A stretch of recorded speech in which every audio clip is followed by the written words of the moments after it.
Okay, I think I got it up and running now. I gotta get the YouTube chat going. Oh crap, I'm so late this morning. I woke up late. I could explain myself. I can't even see if anybody's here yet. Probably not. There we go. Oh, Nikki, welcome to the stream. Okay, I guess I was wrong. Somebody is here. How you doing, cutie? I'm, a little bit late this morning. I had some trouble sleeping. How are you? Alright, hold on. One last thing I gotta do. And that's... I think I need to share the stream. Yeah, let's do that. So that way people know I'm actually doing a live stream today.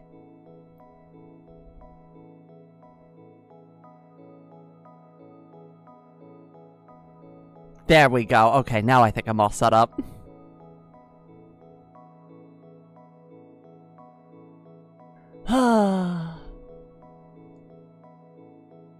It's afternoon for me, and I'm doing math homework stuff. Oh, that sounds... fun? It's kind of relative because we do have some math folks in our community who actually enjoy doing math. So I don't want to, like, go, oh yeah, that sucks. But for me, that would suck. I hate doing math homework.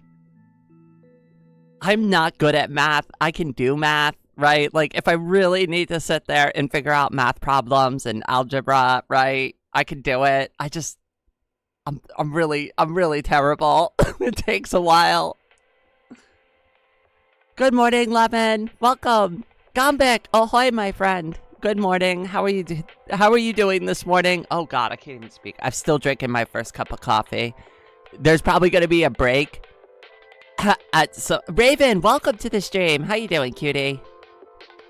Wait, did you get a new username? I'm probably gonna take a break soon to get some more coffee.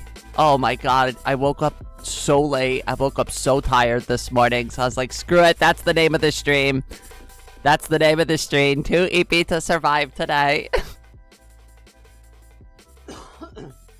I figured it'd at least be accurate. Zookeeper, welcome to the stream. How you doing this morning? Let's start by... how was everybody's weekend? Did everybody have a good weekend? Did anybody do anything fun? Tell me about the fun things you did this weekend. Or, I don't know, not so fun things, but things you did anyways.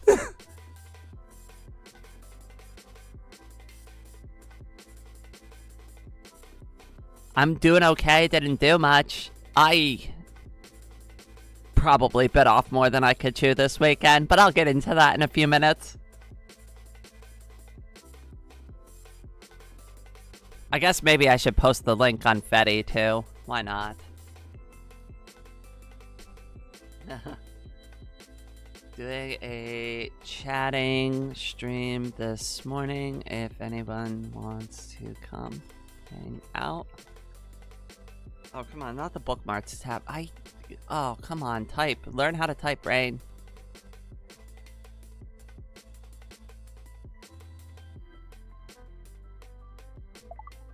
There we go. Okay, now we're good. Now I can close all this stuff down. Yep, there is a new cat cafe next to our apartment, and I went there and I have coffee and see cats. Oh my god, I have not been to a cat cafe since I've been to Taiwan. They're so adorable. I love it. Obviously, I think I might be slightly biased towards cat cafes, but I mean, I love coffee and I love cats. I mean, it is like almost like if you were gonna like take me out on a date, that is almost like the perfect place to take me. I'm going to be over the moon about it. I mean, we get to have coffee and play with kitties.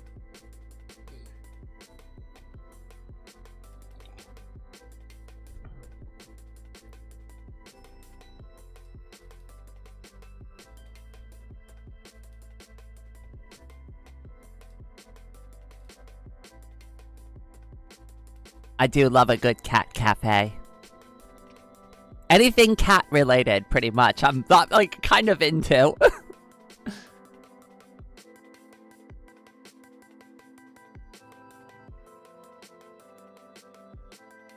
I've watched a lot of videos on Soviet history. I watch a lot of history videos, too.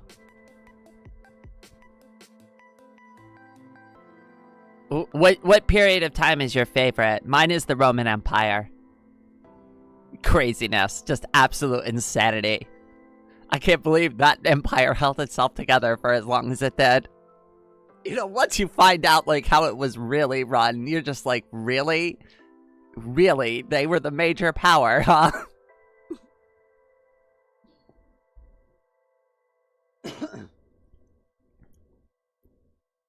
A cat girl cafe?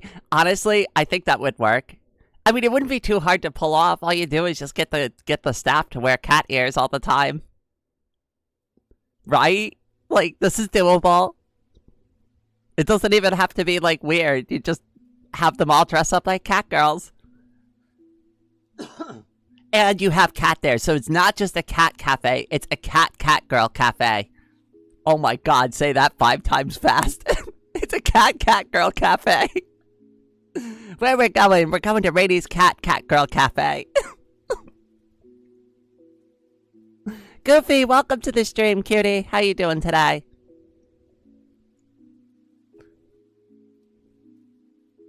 Cat girl maids? I'm basically a cat girl maid already. I even come with wheels so that I can easily move from room to room quietly.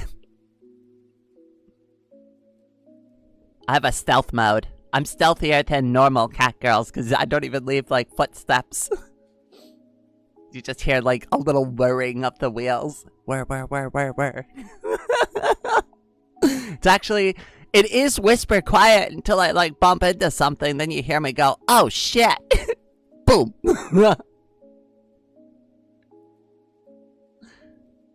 I started to realize I made a OP weapon for Anna's villain in D&D. Okay. With the Pathfinder. Sorry that's been up in the air recently. This has just been, like, a lot going on in the background, and it's been tough, especially because, like, I've needed to change my schedule. And obviously, like, it's really hard for me to, like, get on stream and, like, also do, like, the other things I do and squeeze that into my schedule. Especially on the same days that I'm doing those, like, if I'm, like, using my voice for several hours to record a video and doing a live stream, it's really hard for me to go play for another 2 hours and use my voice again. So it can be really hard to, like, schedule that in sometimes. Also, where is my chat window? I can't see anything. There it is. What the OBS, you suck. Why can't I add this? Why can't it? Why? Why can't I add? Oh my god, I hate OBS sometimes. I really do.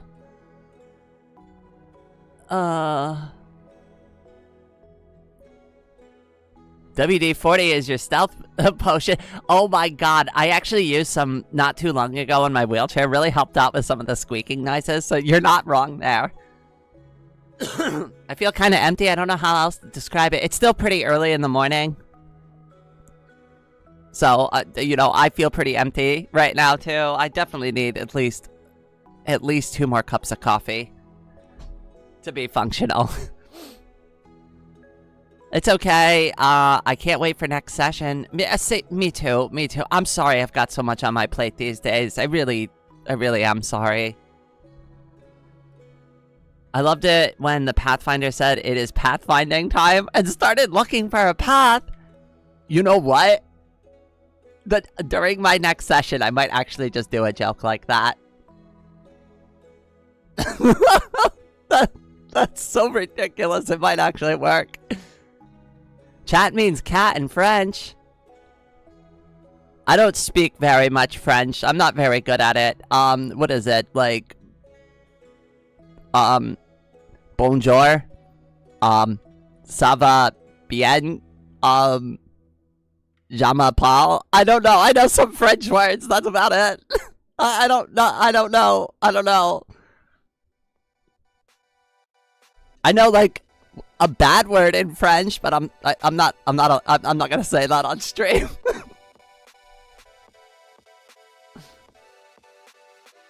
Monde sacre bleu.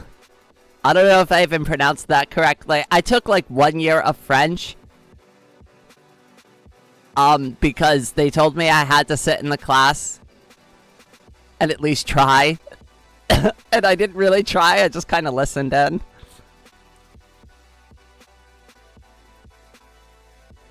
Morning, Baytran. If you're empty, eat some food, then you'll be full. I was supposed to start the stream like an hour ago. At least that was my plan this morning. I did eat breakfast before I did this, and I made some coffee. Had to wash some dishes, too. Which was not fun when I'm really tired. I can get into it a little bit. So, like, ended up waking up. I think a lot of people have picked up on this, right? I keep waking up at, like, 2:30 in the morning. This is not the first time that this, like, really bad sleeping cycle has happened to me. I think people have seen me do it before. So what's happening is it doesn't really matter when I go to bed. I could go to bed early or I could go to bed late. And I went to bed kind of late last night, right? Like around like 10 o'clock. And I still woke up at 2 in the morning. And it doesn't matter if I go to bed at 8 p.m. or 9 p.m. or 10 p.m. I still wake up at 2 and I'm still up for several hours. And I have to make the really crappy decision of, do I just stay awake? Do I just stay awake the entire time because I've got stuff I've got to take care of? Or do I commit to trying to fall back asleep for several hours and get proper rest and then hopefully like it'll all work out? And it's like every time I try to go back to sleep, which you would think it would be the right answer, right? Is more like I go back, it takes me like another 2 hours to fall asleep. So it's like 4:30 or 5 in the morning before I fall back asleep. And then when I finally do fall back asleep, I don't feel like I've gotten like 2 extra hours of sleep. I feel like I only slept for 2 hours. And then I wake up all groggy and confused and like exhausted. And it's awful. But like if I stay awake the entire time, which I have done several times, I just get like really exhausted in a different way. Like it's not great and I don't really know what to do about it. I just figured I'd bring it up. That's like kind of like why I'm the way I am this morning.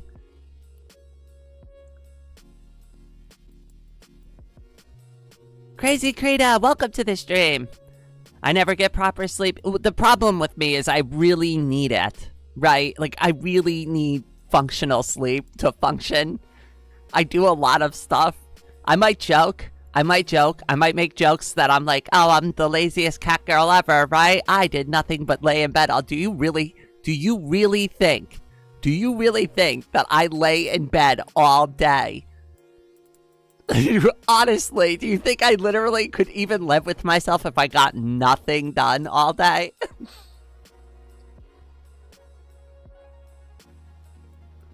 The answer to managing to fall asleep is to not try to you're not wrong there, because like the anxiety and the stress of wanting to go back to sleep is like probably a factor to why, because it's like now I'm stressed about it, right?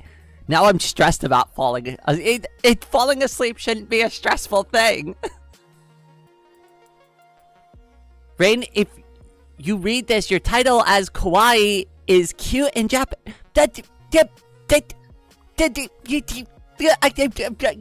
I can't handle the cute accusations this morning. I haven't had enough coffee. Oh, you're a cutie, Raven. Thank you so much, cutie. I'm going to be cute today. You're cute every day. Everybody's cute every day. Everybody in this chat is cute every day, except for me. I'm not cute. I'll never be cute. And you can't prove it to me.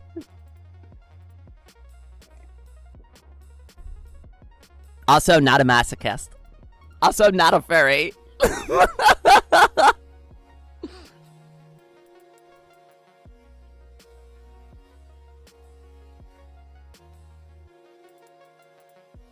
Except for Anna, who is cute and cool. Never let her forget it. These are facts, Baytran. Spittin' raw facts.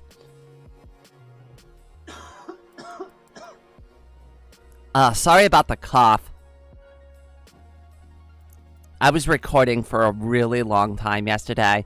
Oh, did anybody notice that I put out the Kenshi video last night? Hold on, I'll drop a link for anybody who wants to see it. Oh, you know what? Screw it, I'll do it later. I don't feel like getting the... I'm so lazy this morning. Actually, wait, here it is. I really am very lazy this morning. I just don't have the energy to do anything. What is this? Why does Discord do shit like this? I hate this.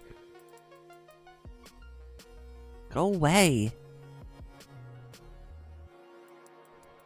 There we go. Finally. There you go. If anybody wants to watch me play Kenshi, yeah, that's the link. You can go watch it. It's about like 40 minutes long.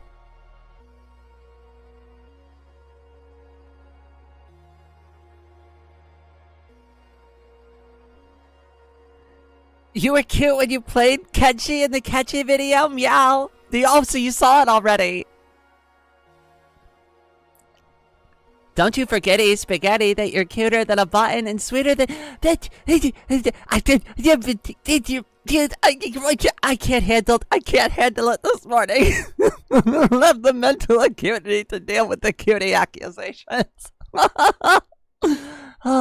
It is.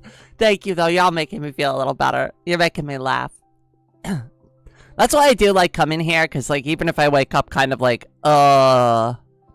that's a good way to describe this morning. When I woke up this morning, I was like, oh, God, wait, I'm still alive? I exist?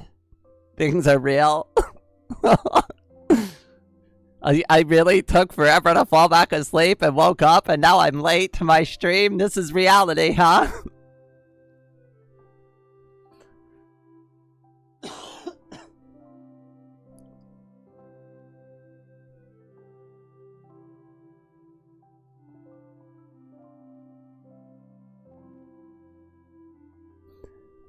I think the word you're looking for is tired, not lazy. I'm very lazy.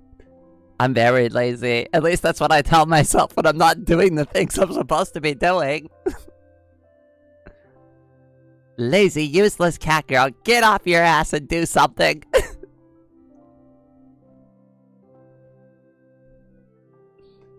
I don't know if people have that, like, internal voice. I have it. I think it's from, like, being in the military, but I really do have this internal voice that will criticize me taking it easy for too long.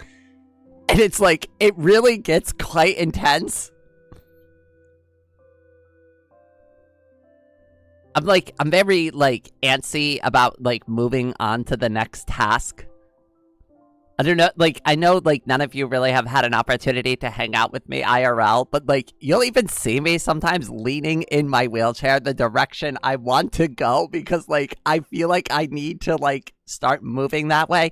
Like, if you're talking to me, right, and I'm like, yeah, I really should go do that video, I'll start, like, kind of leaning towards the direction of my room to indicate that's the direction I want to move in. It's such a weird subconscious thing I do. Don't you forget, Spaghetti, that you're cuter than a butt. Oh, Goofy. That was adorable, actually. Thank you, kitty. You know what? Y'all earned some head pats. All of you. Y'all get some head pats this morning. Who's earned the head pats? Everybody. Everybody's earned a head pat this morning. Don't forget she's also talented and has a nice voice and puts up with bullshit. Are you talking about Anna? Wait, I don't know who you're directing that towards anymore, Baytran. Well, that one was Inexperienced Sales Girls Dispatched. Oh, wait, you had a salesperson come to your door? That always drives me crazy.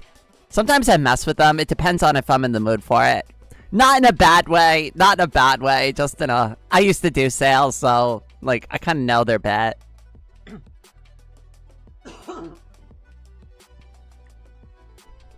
Floating away today. Welcome, cutie. Well, you're not late because I didn't schedule it. In fact, I'm the one who's late because I said I was going to start doing them at 8, and then now it's 9, and we just started. Like, it's been 20 minutes already? Holy shit. Okay, I'm a little time blind this morning. All of the above. Rain is cute, but what is the root? The root of the sweet fruit of Rain being herself, like when Groot said, I am Groot, so you are cute. Sorry, I'm bad at rhymes. Listen, you did a phenomenal job, cutie. You get head pats for that. It's very true, Baytran. Yeah, she was trying to give me some bullshit about gas and electric discounts. Oh god, those are the worst. I think I've told this story on stream already, but I'm gonna tell it again. The one that came to my door, this was a little while ago, right? But it was a solar salesperson, and obviously I've told people on this channel that I used to be in solar, right? So I know a lot about solar. Right? And this person was like came up to the door and they're like, would you like to hear about the benefits of solar? And I'd be like, oh really? I would love to have a conversation about solar. Oh my god, there were so many questions that I started asking them. That dude had no idea what he was talking about. All he knew was like the basic gig, which is to get my electric bill, run the formula, and to just show me that I could save money. He didn't actually know anything about solar. He didn't know how they work. He didn't know like how they get installed. He didn't know like what an optimizer was. He didn't know what a centralized inverter is, right? So I asked them, I'm like, is your company selling a centralized DC system or is it using a micro inversion system? And he just like stared at me like I had 4 heads. And I'm like, you don't know your company's products? Like, really? Really? Really? You don't know?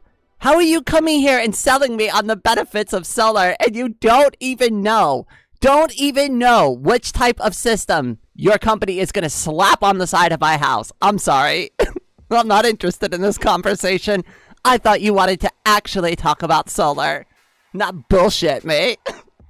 I'm sorry. That's me being a little elitist about solar, but like, come on now. Don't come to my front door unprepared. Listen, it's a pop quiz. You're gonna come knock on my door. You better be ready.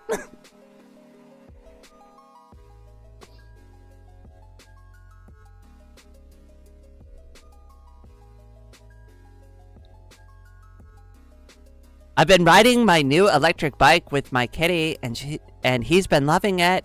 I have to because I don't have to pedal. I used to ride an electric bicycle, Goofy. Unfortunately, that was the vehicle I was riding when I got into my accident. But I will say, I do love electric bicycles still. I really wish I could ride a bicycle still. I'm looking into modifying my wheelchair at some point to be similar to an electric bicycle. How cool would that be if I was able to, like, use my wheelchair manually and, like, it recharged the battery for my, like, wheelchair so I could get up and down hills? That would be so cool.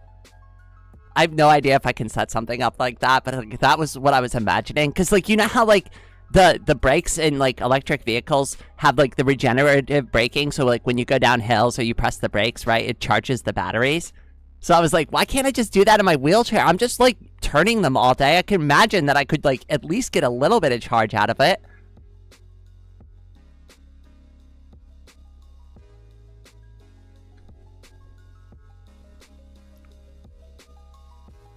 She was stuttering and stammering the whole time. She's probably nervous. Oh my god, I saw a video the other day of pest control sales girl trying to sell a guy because they treated the next door and said the bugs will come over your house now and stuff. Ah, yes, I wish I could do that with the solar customers. It's like, ah, yes, your neighbor got solar, so your electric bill is now going to get more expensive because they're pushing all of their electrical costs onto you.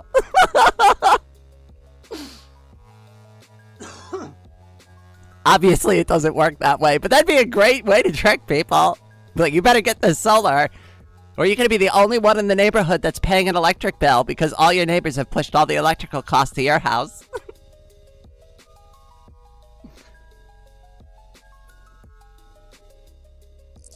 I know my shit cooking can cheer you up, Raven, I will teach you how to cook. I've been really seriously considering doing more cooking. I kind of can't, and I don't want to get into the reason why I can't do cooking videos right now. I can't.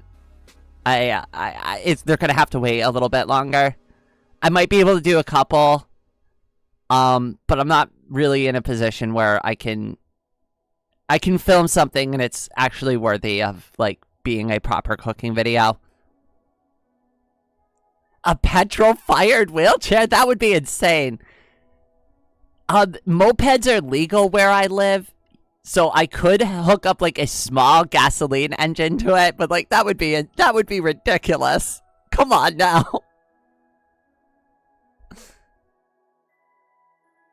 Me imagining the salesperson as the salesperson. Ina? I think it's Ina, but I'm not 100% sure there. We are late because we checked every half an hour from 6 a.m. to 9 a.m. because we like it here. Floating away today. I know, I'm sorry. I should have scheduled something. I was up really late last night. I also had a really rough weekend. I haven't even gotten into the Saturday shit. I just got into the bad sleep last night.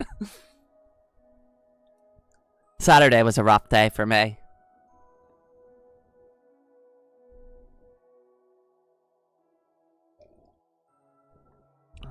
Saturday was a really rough day for me. I didn't have a good time on Saturday.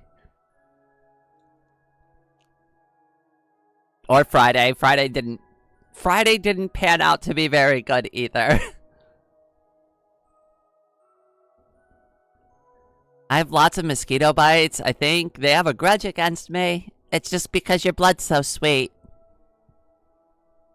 See, if you weren't such a sweet person, they wouldn't be so attracted to you.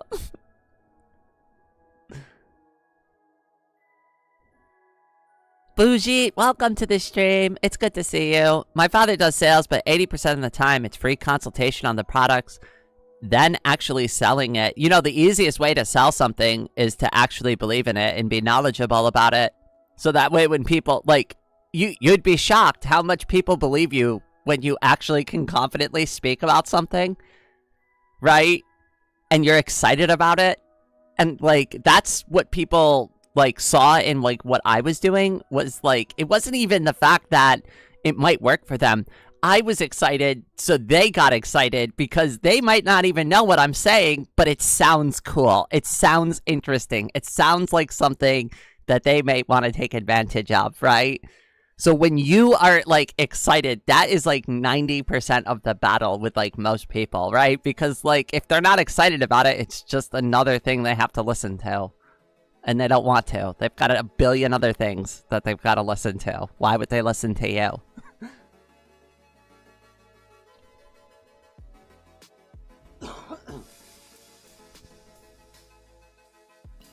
My OT was thinking of getting me an electric wheelchair, like one of those huge ones. When I do, I'll show it to you, Rain. I'd love to see it, Goofy. You could send a picture in the Discord if you'd like.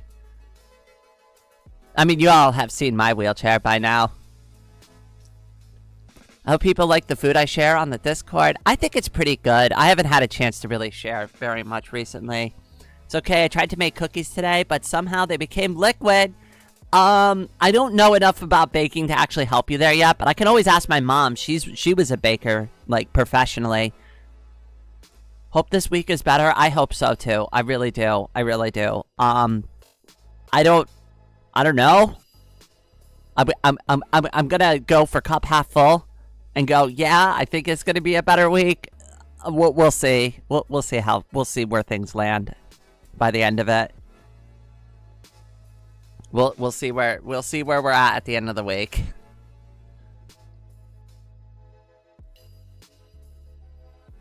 Cheese and Rice Mooney, for context, Ina is a character on a very funny YouTube series that is very cool, and you should watch it because there's a video game. Wait, what is this? Nikki, you gotta tell me.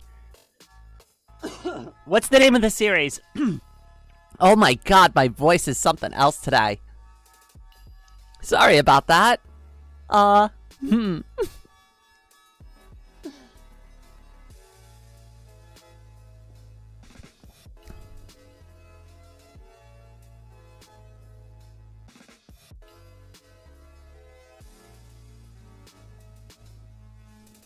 I think it's because I'm very non-threatening. I'm a master of talking straight out of my behind while sounding completely honest. Well, you know what, Goofy? I never talk straight because I'm too gay. I can't even think straight.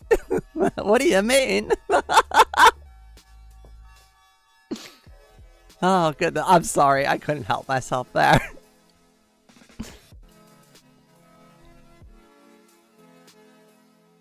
I think it's because I'm very non-threatening. So when you say it like that, say you like me. Oh, God.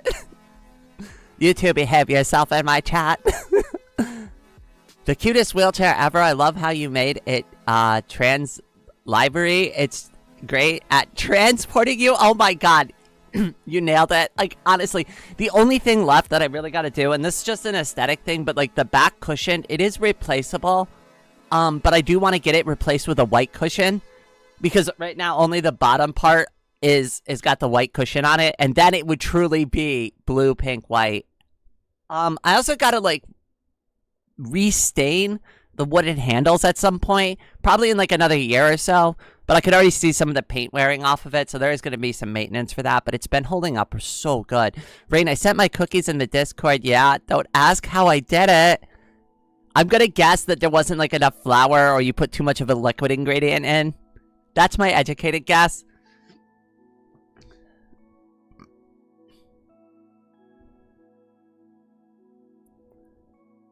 Just search it. It's very fun. The first episode is called Auction Day, but search ENA. Okay, I'm going to search. You know what? I'm just going to do it right now, because if I don't do it now, I'm going to forget. I'm searching it on YouTube. And then I'll pin the video or something. I gotta be careful about the videos I watch on live stream. Oh, wait, I've seen this art before. Save to library. Okay, it's a playlist by Joel G. I'm just gonna save the whole thing. And I'll give that a watch later. I gotta be careful about what I play on live stream though, because I have gotten a few hits a few times. Like, some stuff you can watch on live stream, but like, it's so weird, like, what will randomly like come up as like a copyright issue on my stream. And usually 90% of, you would think it would be songs. It's really not music. Like, it's like weird advertisements and stuff that like get picked up sometimes, and like they'll like, I don't know why, but like the Duracell company sent me a copyright strike because I played their old like 1988 advertisement on live stream, and they like struck the live stream over, and they're like, you played copyright content. That content belongs to the Duracell Corporation. I'm like, what the hell? It's a freaking commercial. I'm promoting your product on my live stream for free because I just wanted to show people how goofy it was. Dicks. I mean, come on, really? So anyways, I just like removed that section from my stream, and that resolved that. It's insane, isn't it?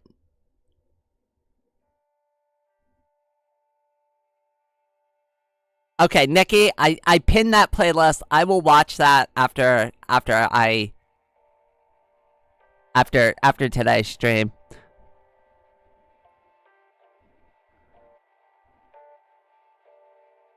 I feel like I said, I like looked at some of like the thumbnails, and I feel like I've seen this around somewhere, or at least somebody's posted pictures of it somewhere. I feel like I'm at least familiar with the character. Not like, I don't know who they are, I don't know what the story is about, but I've seen that character a few times.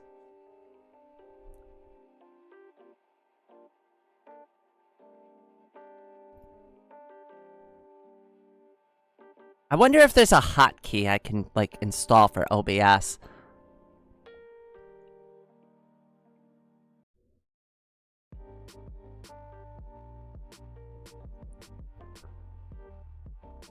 You have to pay a license to display that commercial. It's ridiculous. I'm so tired of frickin' corporate greed.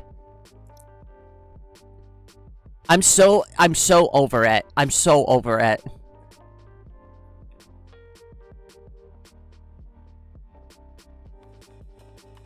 You know, there used to be a time and a place where, like, you could basically, like, kind of do stuff like that, and, like, nobody really cared because, like, they're like, oh, it's just free promotion. Yeah, that's fine, right? Now everybody's, like, got a stick up their butt about everything. They got a nickel and dime literally every single aspect of your entire lives. And they're trying to do it now with the housing market. Like, that's why, like, housing prices are so unaffordable. They want you to rent for the rest of your life. There's no profit in you owning property. They don't make any money. They can't extract wealth from you if you don't give them money directly every single month.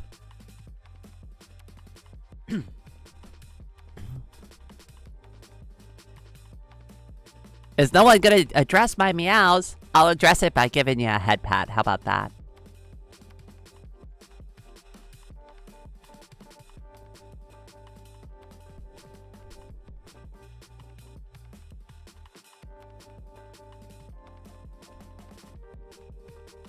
I think it's about who they want representing the brand, not necessarily the ad itself. Well, I don't care.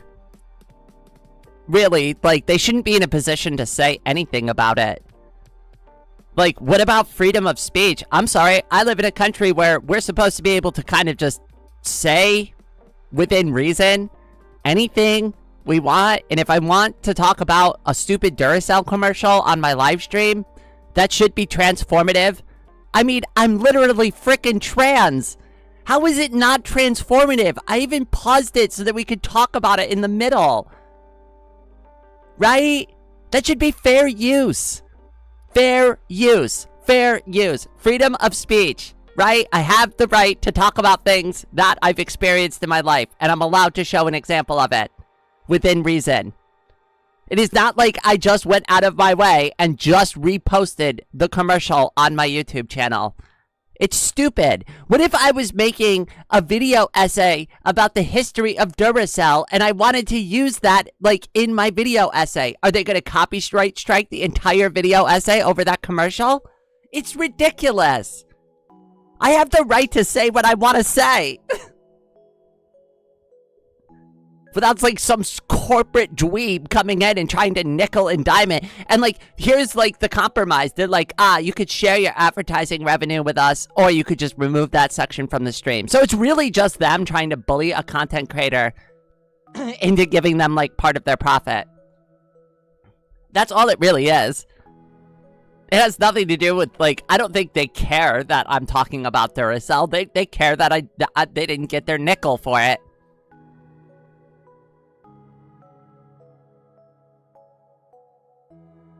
Well, the cookies aren't as bad as the burning spaghetti incident and the pressure cooker incident. I think maybe you need to take a step back from cooking and watch some actual cooking videos. Copyright is stupid, I agree. Right, like... it's tough. It's tough. Should have made an essay on Puxel. I love Puxel. I mean, I've never used one, but, like, I watched Dank Pods, too. Oh, my Puxels. I'm sorry, and I also love that channel, Garbage Time. We've watched one of those, like, videos on the stream, too, before. God, but like, both those channels are amazing. So if you haven't seen Dank Pods, or if you have seen Dank Pods, and you're like, wow, I want more of that, but, like, for cars, Garbage Time is amazing. Garbage Time is, like, one of my favorite YouTube channels recently.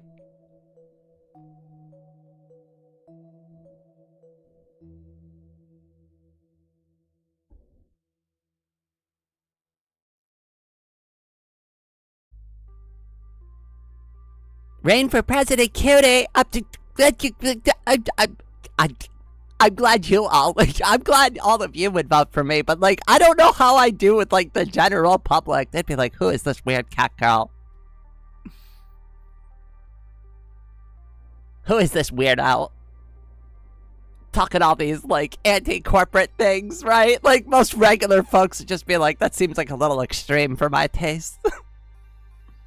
Listen, I want a moderate, right? But moderates don't do anything anymore. Miss Joshua, welcome to the stream, cutie.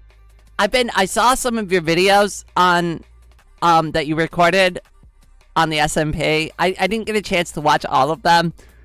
I saw one though, and you're like, I don't know what the server load is for the server. I hope this isn't lagging the server.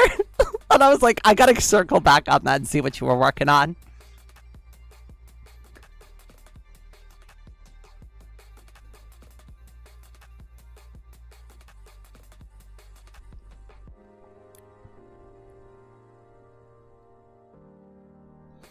Shout out to Trojan War, the podcast. Great stuff. I actually have never watched it or listened to it. Strongest fair use cases are ones based around journalism and education and stuff. Also, I just listened to 20 hours of a podcast about the Trojan War. And after I'm listening to a 22-hour one about the Odyssey. The Odyssey's a good story. It's quite long. I don't think I've ever actually finished the real story because it's like a literal Odyssey. But I understand the gist of it. I mean, that book is ridiculous. I'd like to just be real about it, right? Like, is anybody realistically going to sit down and read that thing from cover to cover? Or are they going to do what Baytran's doing and, like, find a 20-hour podcast about it? Because that's probably a easier way to digest the information.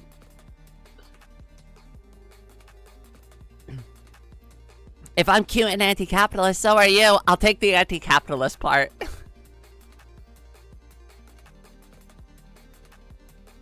Vote for me, Rosie. I'll vote for you, Rosie. It's gonna be a while, though. Leon, oh my goodness, welcome! Rain cute, I mean, hi. Everybody's doing the cutie stuff this morning. I can't handle it. I'm too eepy for it.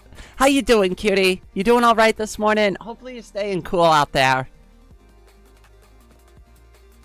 Oh, Splastastic, welcome! Hello, you tired girl. I can't even speak now. DBZ has a cat or dog president. Or I think it was Dragon Ball Z. I think you're right. I think they were a dog, though. I think they were a dog. I know what you're talking about floating away today. You're not wrong there. A podcast is ironically more accurate to tradition since these stories were originally told orally by storytellers. I mean, that is true. That is true. Most things didn't get written down for a while. Unless you knew how to read and write, which was kind of a unique skill for a while.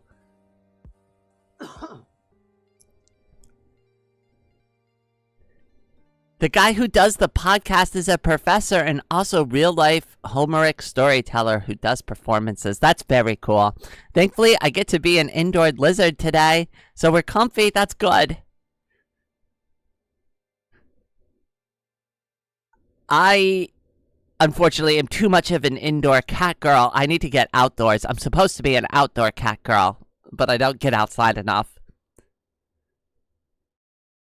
Actually, if y'all want, I'll tell you about, like, the stupid crap that I got into this weekend that got me all tired out to begin with. Does anybody want to hear about, like, the stupid thing I did this weekend that got me all exhausted?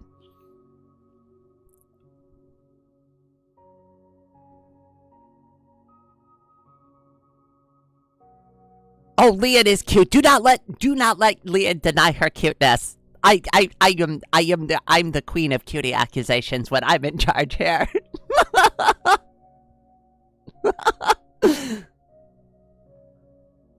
Oh goodness. You're in my domain now, Leon.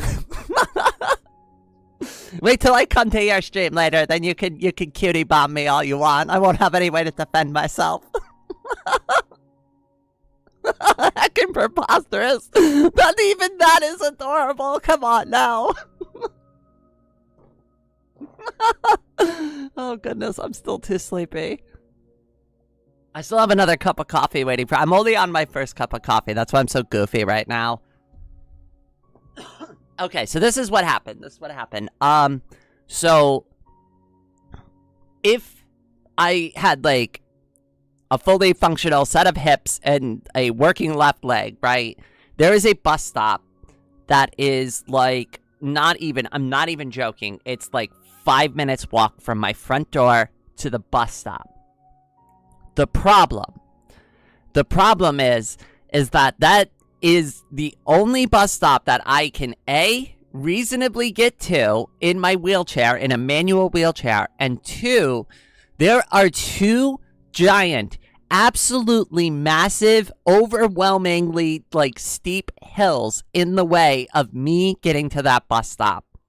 So I have been getting very frustrated recently because I've been bottled up too much inside, and it's just like, it's really starting to kind of drive me crazy a little bit. Like, I think people are familiar with like cabin fever, and I'm not saying like I actually have cabin fever, right? But like, I kind of feel like I've got a bit of cabin fever over it, right? So I got my wheelchair outside, and I was like, I am going to try with all my might and all of my strength to get from my front door with my wheelchair to that bus stop up on the top of the hill. And I'm not going to ask anybody for help because I need to be able to do it for myself. I want to be independent. I want to get to the bus stop all by myself and be able to go out and go grocery shopping, or just go to the park, or just do the things I want to do normally. And I'm like really tired of asking people for help. Like, I just want to go and do something. I want to have like a shopping trip. I want to go out to the park without like doing all this like extra stuff. And I got to ask like 3 other people to help me with stuff, right? Oh my goodness, Dark Raven, thank you so much for the membership gifts. Head pats for you, cutie. Right, so here is what happened. So the first hill wasn't too bad, right? And even though it was like, it took me a couple of minutes, I was able to like position my wheelchair at the bottom of the hill, turn myself around, and I used like the going up backwards technique, which is more like I'm pulling myself up the hill in the wheelchair, and that worked fine. That worked totally fine for me. And I managed to get up that hill just fine. So I got to the second hill, and I looked at it, and I'm like, oh my god, this thing is so steep. It's so steep that when my mother comes to pick me up and she goes up that hill, her car is like up that hill, right? So I'm looking at this thing and I'm like, oh my god, I have no idea if I can even do this. So I decided the first thing I was going to try is, I was like, okay, well, since it's so steep, maybe it would be like safer to go up it like front. That was a bad idea. Can't go up the hill the front way. That was instantly more dangerous. So I get back to the bottom of the hill again. I just kind of let myself roll down a little bit, right? And then I decide to go back up the hill. And that started to work. And I got myself like about a quarter up the hill. But then like I started getting exhausted, and I realized, well, one, I put my wheelchair brakes on to like stop the wheelchair. And the wheelchair kept sliding. The brakes aren't strong enough to hold the wheels and my weight there. So even if I'm like tired, my only choice is to basically hold on with the brakes. Mind you, with the brakes engaged on the wheels, I still have to hold on to them, which means, and hold them in place so they don't slide down the hill. So even if I wanted to rest, I'm not actually resting. I'm still holding the wheels like really hard in place so they don't start sliding down the hill. So I realized pretty quickly that all I'm going to do is just exhaust myself if I keep going. Like if I get up halfway up the hill and my arms get exhausted, right? And then I can't re-grab back onto the wheels to slow myself down or like control the wheelchair. I'm just going to go to the bottom of this hill and crash into something. So I gave up after that, and I was like, I was absolutely wiped out and exhausted. And then I ended up calling somebody. I just a local friend that I have here, and I'm like, can you please pick me up? Like, can you please pick me up, please? I'm outside right now. Like, can you just come get me? And that was the end of that excursion. Anyways, so hopefully that explains everything. But yeah, I didn't make it. I spent all that time. I probably spent like an hour and a half, maybe even 2 hours trying to like negotiate those 2 hills in total. Made no progress whatsoever, and then still needed to call somebody and ask for help to go do the basic things that I set out to do by myself originally. And I can't tell you how frustrating that is, to be so close to like doing something and being independent, and then just being like literal like 3/4 of the way away from getting it done, and there's nothing I don't think there's anything I can do to like fix that. I don't think I'm strong enough. I don't think the wheelchair's strong enough, and I don't even think if I got like a better wheelchair I could do it. I think it just might be not humanly possible. I may need to actually have some sort of like mechanical assistance to do this, hell. So, yeah, that was just something that I dealt with. And, like, the problem with doing something like that is, like, I could live with, like, the soreness and the pain and, like, the suffering I put myself through if I had actually accomplished the thing that I wanted to get done. But it's not bad enough that I didn't make it, and it's not bad enough emotionally that, like, I'm devastated from, like, not being able to finish the thing I set out to do after all that work. But now I have to pay the physical cost, for the next 2 days from doing all of that extra labor. So hopefully that all makes sense. And it's why I'm still tired this morning. And it's also why I'm like, I really do need my sleep. I really don't want to be waking up at like 2:30 in the morning and being awake for several hours in the middle of the night, because I should be resting, especially after like that level of physical exertion. Zookeeper, you know you're cute. Nobody's allowed to deny cutie denial here except for me. I'm in charge of the cutie denial. You have to request permission for cutie denial. I have to give you like a stamp certificate that says I'm allowed for 1 hour to deny cuteness.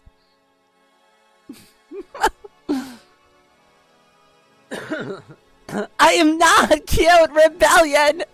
You know, if anybody's gonna lead the rebellion against me, it definitely would be Leanne.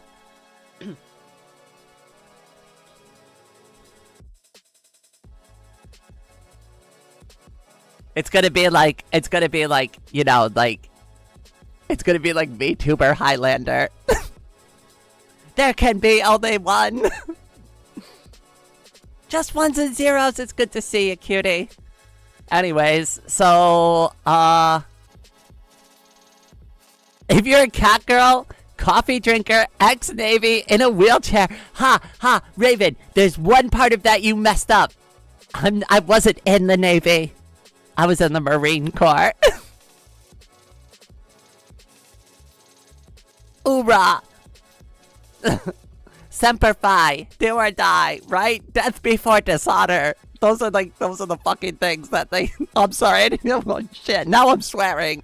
See, look, you can't get me into that kind of stuff. I'll fall right back into my old habits immediately. I do curse like a sailor, though. Like, I know I don't always curse on live stream, but, like, in person, if you met me, I do swear a lot more. Especially if I'm really comfortable with you.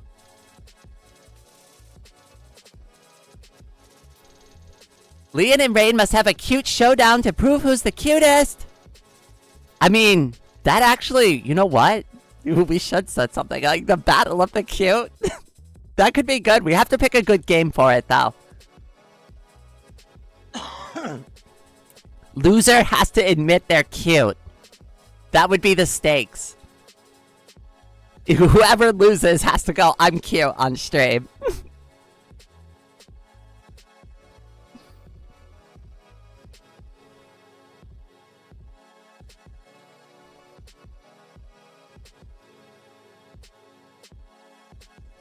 I think that would work.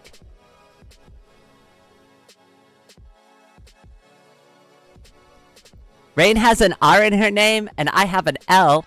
You can turn... Wait, you can turn cute into cuter with that. Ergo, she's cute and I'm not. Oh my god, that actually... You know what? That actually makes somewhat sense. Oh, oh, I see. We have to reach into, like, you know, English language lore in order to prove my cuteness. Butter Eye, welcome to the stream, cutie. How you doing today? Both are cute as hell. I could... Wait, I can't... Wait, I almost said I agree with that statement.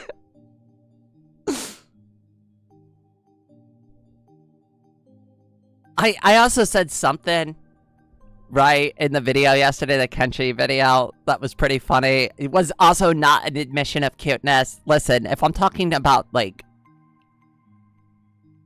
a part of myself, right? That doesn't mean I'm cute. It just means that part of me is cute, right? I'm doing good. I'm gonna have breakfast soon. I, like, made a really rushed breakfast this morning because I was super late to this live stream. I managed to barely get the dishes done in time.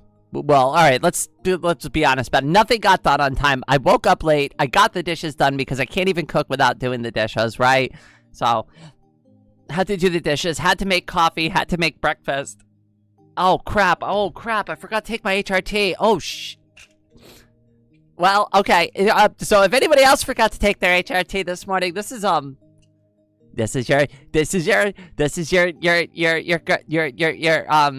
your reminder. Wow, I'm really not put together well this morning.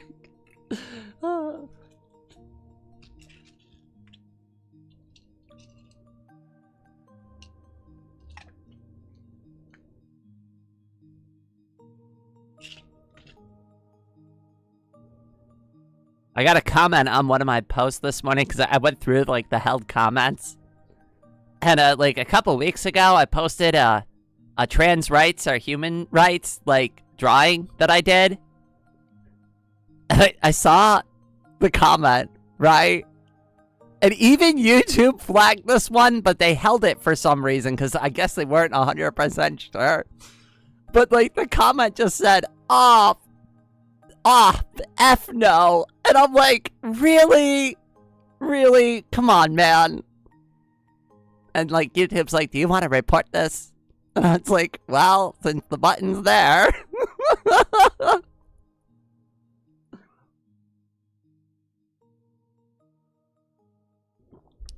I just find it funny that it wasn't one of my filters that got it this time. Even YouTube was like, this seems kind of questionable. I don't know, maybe they are fixing things.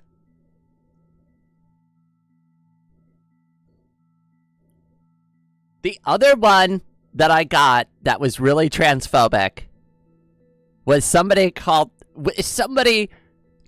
me a mentally ill brother, and I'm just like, like, that's, I mean, come on, there's so many things, like, there's so many things that you could go after me for. Right? That you can make fun of me for and, like, actually have, like, a legitimate leg to stand on. But you gotta just go for mentally ill, right? Look, come on. I mean, isn't everybody at least a little mentally ill, right? Like, I mean, come on. We live in 2026 in the Trump era. Isn't everybody suffering at least a little bit from something these days? Let's just be real about it. It's very uncreative. Like, I mean, I will say this, though. The transphobia comments have been going down recently. So maybe YouTube is doing a better job about it. I mean, I get it. They're not going to be able to figure everything else out. But I will say, over at least the past couple of weeks, it's been kind of killed down. Also, there was this weird survey I got the other day. And they're like, we're trying to find out more about our content creators. And, like, they started asking me questions about my gender identity. So maybe they're kind of waking up to the fact that, like, you know, hey, we should probably do something about all these transphobic, like, jerk-offs that use our website.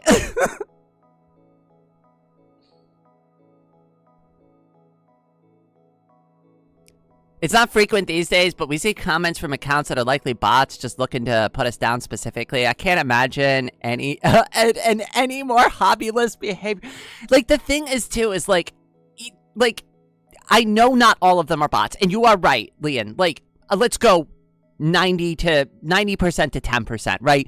But those 10% that are not the bots, that are actually legitimately doing this, like, really, you have nothing better to do than leave shitty, like, distasteful, hurtful comments to strangers on the internet. Your life is so empty and so void of joy or passion to do anything creative.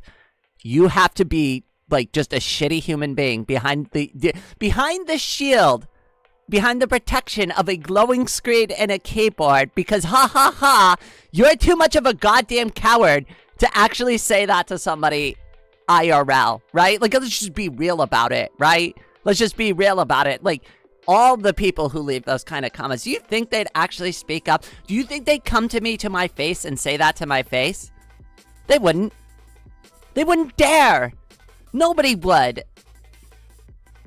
And the few that would, like, they're already, like, too unhinged to save anyways.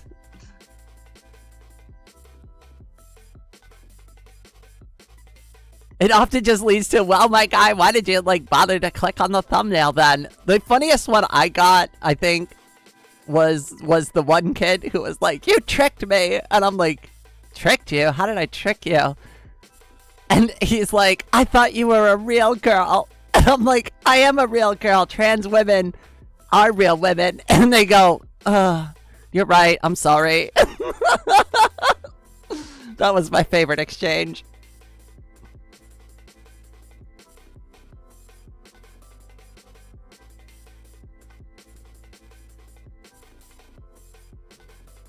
I mean, I guess you can win a couple of them over.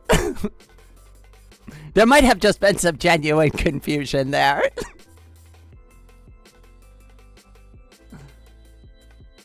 It was like this last summer vacation, season 2. So it does seem to happen more over the summer. I picked up on that too, Leon. And, but with, like, the filters I have now, it gets, a lot of it gets filtered out now. A lot of it I don't even say. Hydrate. Oh my god, that's actually a good reminder for me. I woke up super dehydrated this morning.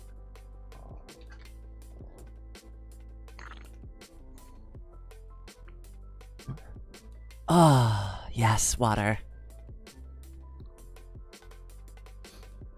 But yeah, but it used to be really bad. Like, there's even a couple of streams that, like, if you go way back on this channel, like last summer, there's a couple of streams where I got straight up flooded throughout the stream, like, and all you see for, like, at least 2 or 3 minutes until, like, I, like, turned on, like, some filters and, like, got them all banned out of the chat, was just, like, a wave of just transphobic comments just streaming through. So just imagine this chat screen going, like, but just constantly rolling with just transphobic comments. Can't have rain without water. I mean, here's the thing. I can't remember which planet it was. Was it, like, Jupiter or was it Saturn? I can't remember, but there was a planet where it rains diamonds. So, I mean, technically, you don't need water to have rain. Could you imagine raining diamonds, though? It sounds fun at first until you realize that the diamond has to be liquefied in order for it to rain. And I don't even know the temperature it takes to, like, liquefy a diamond. But I imagine it would be ridiculously high, and it would probably kill you instantly if you, like, were stuck in diamond rain. It can rain sulfuric acid on Venus? There you go. See, that also proves my point. I remember somewhere, though, like, I have to look it up. Which planet has the diamond rain? Because that sounds so pretty until you think about it, like, logically for 3 seconds. Which planet has the diamond rain? Uranus and Neptune. Yeah, Uranus.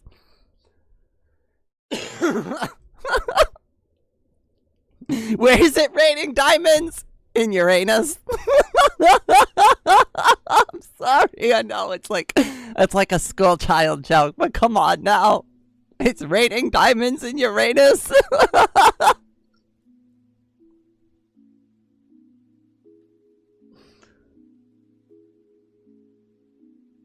This is an excellent point, Rain. Remember to drink a nice cold glass of liquid diamonds. I wonder what...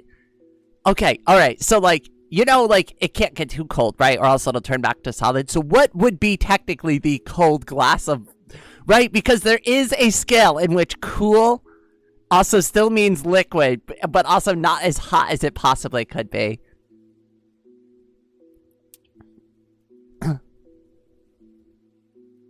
Why need diamonds when you have a Capricorn and a Garnet?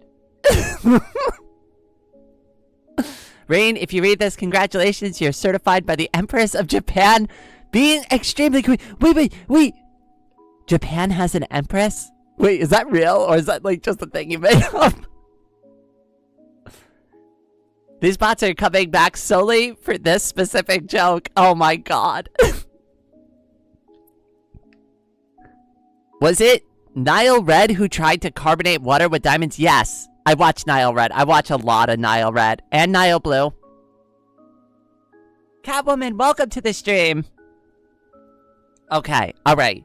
I'm about to embark on an odyssey myself because I need to go refill my cup of coffee and my water bottle.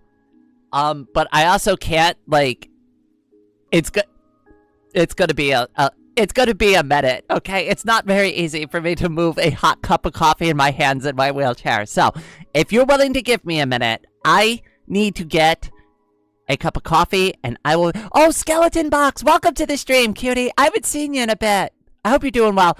I'm gonna take a break for just a minute, but I will be right back. Give me, like, I don't know, 2 to 5 minutes at tops.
Alright, I am back, and I see that Floating Away Today has sent in 5 gift memberships. Thank you so much, cutie. Why do you always wait when I'm not looking? Head pats for you. Alright, hold on, wait. I also gotta get myself back on the screen now. What do I gotta do? Okay, that.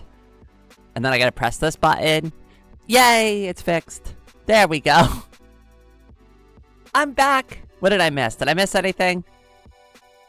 Don't forget about Nile Green. Wait, is there a Nile Green? Am I missing one from my collection? I have to go because the kitchen is on fire. Oh my god. Alright, maybe you should just be banned from cooking for a little bit. Ah, Rain is a ghost. Where is she? I'm everywhere. That's why they call me Rain. I could just mystify. I could mystify your mind. Woo, ready? Oh! Say I'm a ghost. Woo! Ah! This is so weird. I like that effect though because my name is Rain, so I thought it made sense because it's like I like kind of like vaporize away and like re-vaporize in.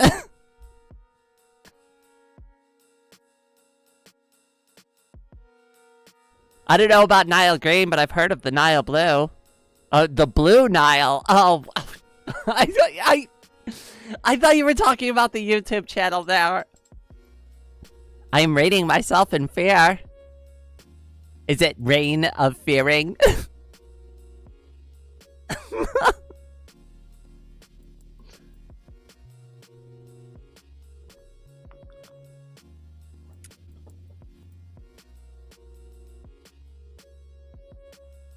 Sorry, Rain Raven is indeed not the best of cooks yet. I'm gonna have to look at all of this after the stream. I do it now, but I just like, I barely had the mental capacity to share a YouTube link. I barely have the mental capacity to keep up with chat this morning. If I even tried to play a game on stream this morning, I don't think I could handle that. What about Nile Yellow or Nile Purple or even Nile... You know what? I'm gonna start Nile Pink. There we go.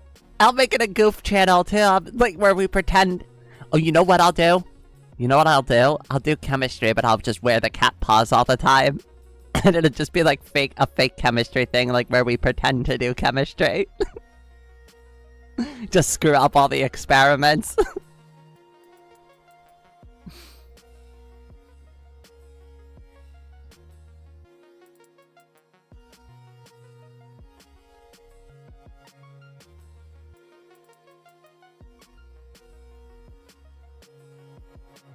You probably had a grease fire. Also, for anybody else who has a grease fire, never put water on a grease fire. I promise you, that is like the worst thing you could do. You think that running it under the sink will help you? It will not. It will not. If you don't know what to do, the easiest thing to do is to just take a pot lid and put it over the top of like the pan or the pot that's on fire. And just suffocate the fire out. That is how you put out a grease fire. You turn off the fire, you turn off the heat source, and you put a lid over it, and the fire goes out. Don't put it under the water. Do not put grease, hot, flaming oil under the water. You will hate life.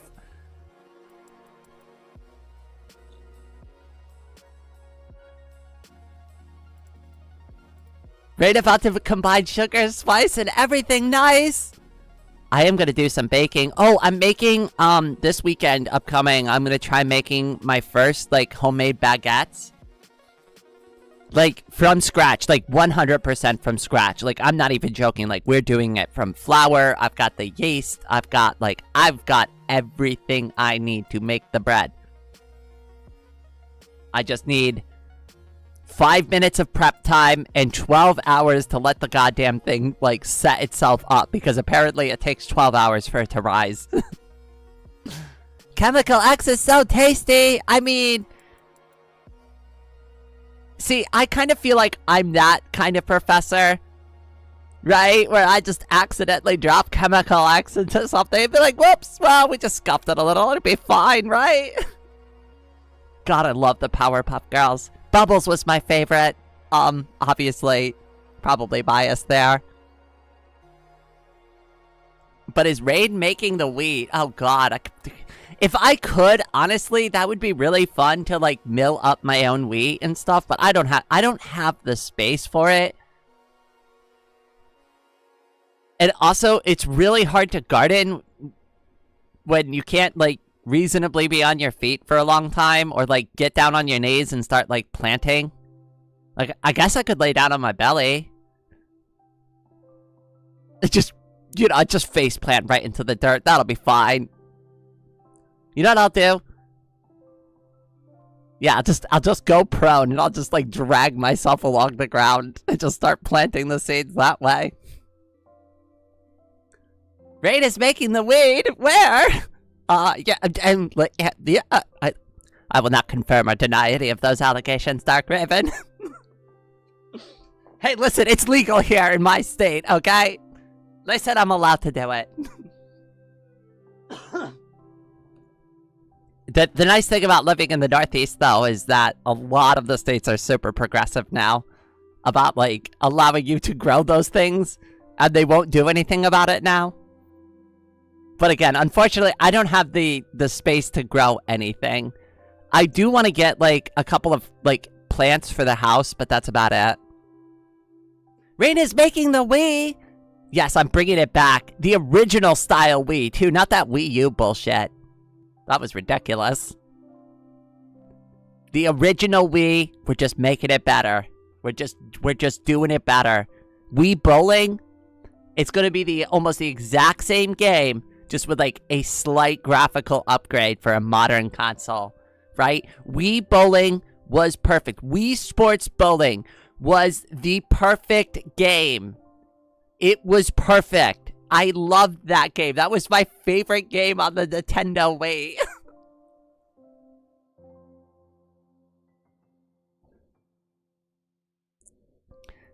Please give is the original 2006 Wii with full GameCube support, please, Rain. You know what? We'll do it. We'll make it fully backwards compatible. I don't know how we'll make a modern game backwards compatible with a GameCube, but sure, we'll figure it out.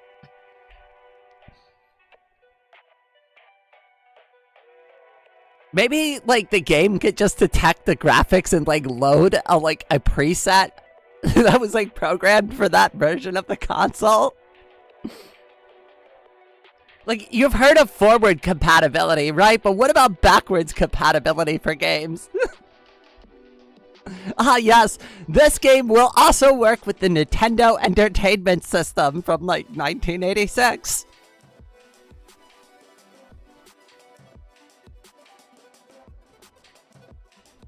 I also got the Wii Sports. Oh my god, Wii Sports was great. It's one of those games that transcends all audiences really well because, one, everybody can get into bowling as long as you are mildly interested in bowling. And two, because of the way that the controls were set up, it was intuitive. You felt like you were actually bowling on a 3D console. It didn't feel like fake bowling. It felt just real enough to insert yourself and you're like, yeah, we're bowling. We're bowling. We're not really bowling, but we're bowling, right? We'll just get a dev to make a demake. I was talking to Karu, Karu the other day, and we were talking about like software and stuff, and I was messing around with like these different forks of this game, Progress Night, which I showed on stream the other day, and there's like at least 3 or 4 different forks for that. So I was trying to move like the save files around, and like one of the save files like actually corrupted the game state when I loaded it in, and I started complaining to crew about this, and I'm like, what the hell? This is like, it doesn't, like, the file didn't work. And they're like, well, yeah, it's a completely different like code base. Like, what did you expect? And I'm like, I expected the software to anticipate that I was gonna do something ridiculous like this and like take the fork from a hard, like a save file from a hard fork and try to reinsert it back to the original. I don't know. Like, don't developers just anticipate everything everybody's gonna do when they create software? Obviously, I was being facetious. Also, I found out somebody admitted to me they don't know what facetious means. It means I'm joking. Like, lightly joking about it. Like, tongue-in-cheek, right? I've also had somebody tell me they didn't know what tongue-in-cheek means. And I'm like, that also means, like, you're kind of joking.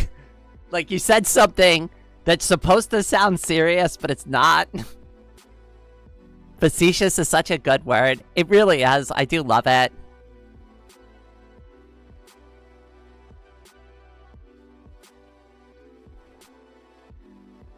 I have no clue how to spell it. Nah, it works on my system. It's good enough. It doesn't, like, Leon actually nailed the spelling of it. It doesn't look like how it sounds. It looks like Fastius. Which I'm not even gonna, like, you know what? I'm not ashamed.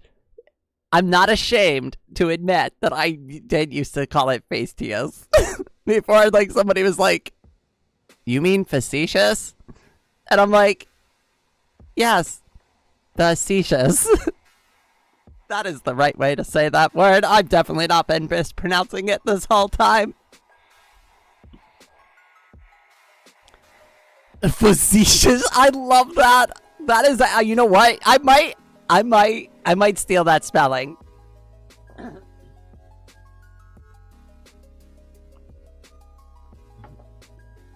Thomas, welcome to the stream. English is a difficult language. You can learn it through tough.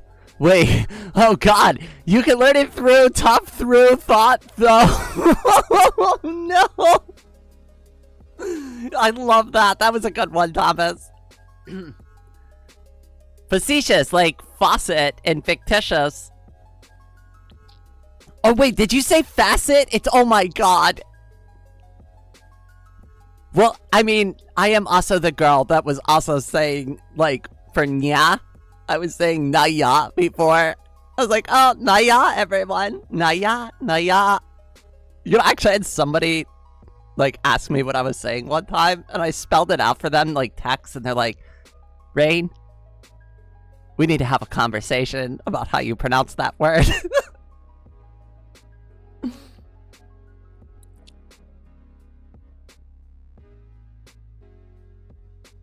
Rain, figure out how to make Rain 20% cat girl, 20% trans, and 60% cuteness. I think it's more like 1% cuteness, 99% scuff. Meow. Meow. Meow. Okay, that's enough of my terrible cat sounds.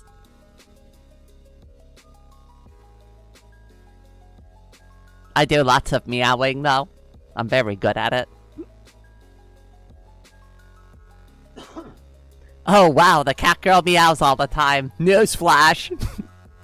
Oh, shit, there's a cat. Yeah, I've been on your screen the whole time. You know what's really funny, though, Dark Raven? You know, you became friends with one of your predators. Right? Like, think about it. Cats eat birds all the time. Thankfully, this cat girl doesn't have an appetite for ravens. Rain is 10% sugar with 20% cat. Okay, I could go for that. That's still 30% awesome. Rain, I need you as an actual cat. You're cute, check, and adorable, check. I mean, if I could, out of all the things I think, like, that I would get as, like, actual cat girl appendages, I think I'd go for the tail. The tail seems like the cutest thing to have. Probably the tail and the ears. I could live without the cat paw hands. I mean, just think about that. That would be so adorable.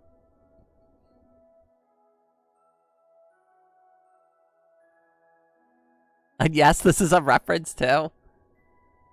I'm just saying, though. Well, hey, you know, I did kind of trick you because I used to be a robot. Then I became a cat.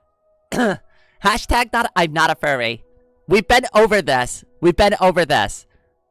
We've been over this. In fact, you know what? I'm going to get my evidence. I actually have evidence to prove I'm not a furry. Okay, hold on a second. Wait. You all have to wait for this. This I will get. Give me a second. It's going to take me a minute. Where is it? There it is. Hold on. I've got evidence. I've got evidence that I'm not a furry, okay? Hold on. Wait. You've got to see it. Okay, how am I going to do this? Holy shit, I don't know what I'm doing today.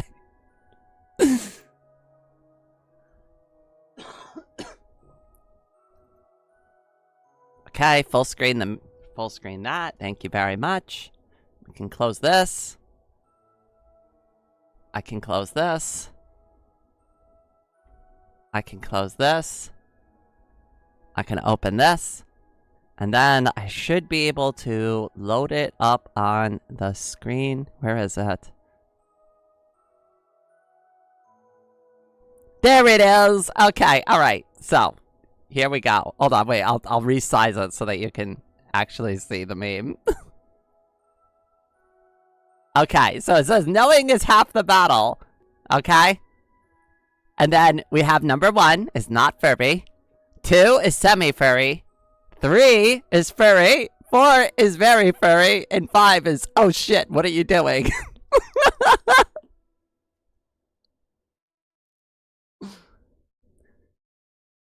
Rain is 10% sugar, 20% cat, 15% chance to get flustered by chat, 5% furry, 50% scuffed to boo, and 100% reason to believe she's cute. Oh my goodness! Wait, that was actually incredible. I'm gonna have to think of one for you when I'm in your chat later. You're lucky that I'm like, my defenses are so weak this morning that I can't actually think of like proper responses to these things. You're firmly a 2. No, I am not. I am not. Look, see, look, cat ears and cat tail. I have no fur on my skin. Not a furry. I'm a Nico. Or Neko. How do you actually say that? Is it Nico or Neko? Is it N-I sounding or N-E sounding? I need to know. I can't go through another Naya phase.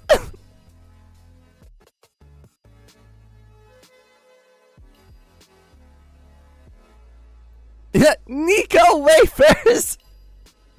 I'm going with Nico. Don't tell her. Okay, so like the furthest I'm willing to say that I go on this chart is 1.5. This scale kind of sucks because 2 is definitely a furry. I don't know about that. I mean, look, see, they still have one human shoe on. They're semi-furry. They're still wearing mostly human clothes. I'd say I'm like a 1.5 though. At best. Still not a furry. Not even semi-furry. I have a better scale, but I don't want to show it on stream just because it's like a little more risque than this meme. This was the YouTube safe meme to use.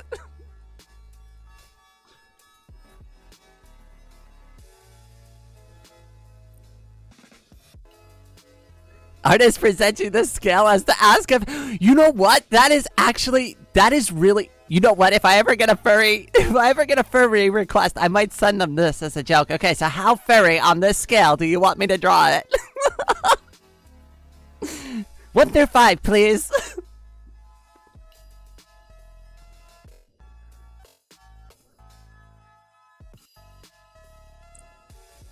I'm definitely very furry. 4 to 6 on the scale. Oh, you transcend beyond 5. You know what? I can believe it. But no, I honestly think I'm more like a 1.5. Because I don't want the fur skin. That's a really weird way to phrase that. I don't want the fur skin. I don't want the fur on my skin. What I want is I want to look still like a human with cat ears and a cat tail and maybe cat paws sometimes. I'm still iffy on the cat paws, but definitely human feet still.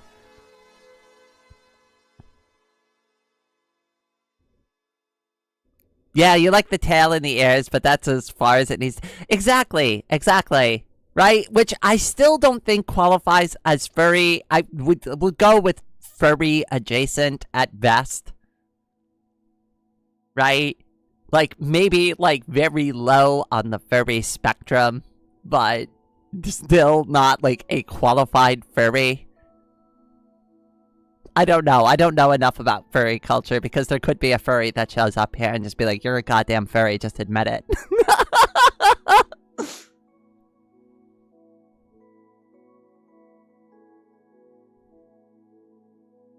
Rain is a furry. Disclaimer, reading this makes you cute. Everybody in chat just got cutie bombed. Nikki, you're getting head pats for that. Including me, I got cutie bombed there too. Listen, I took some extra damage. I took some AoE damage from that comment.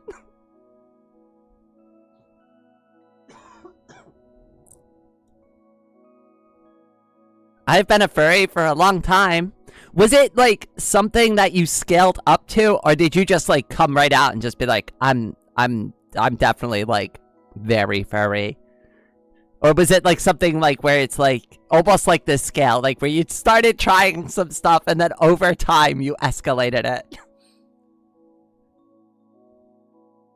This is giving, I'm not trans though. Listen, I'm definitely just a cat girl. I feel indirectly attacked as another cat girl here. Right.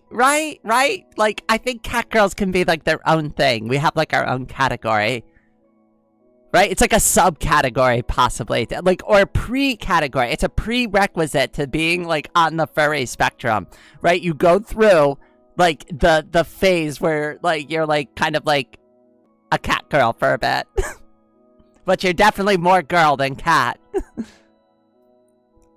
Wait, I could draw Rain as a furry? I'd love to see that. Honestly, like, I'd love to see what you come up with.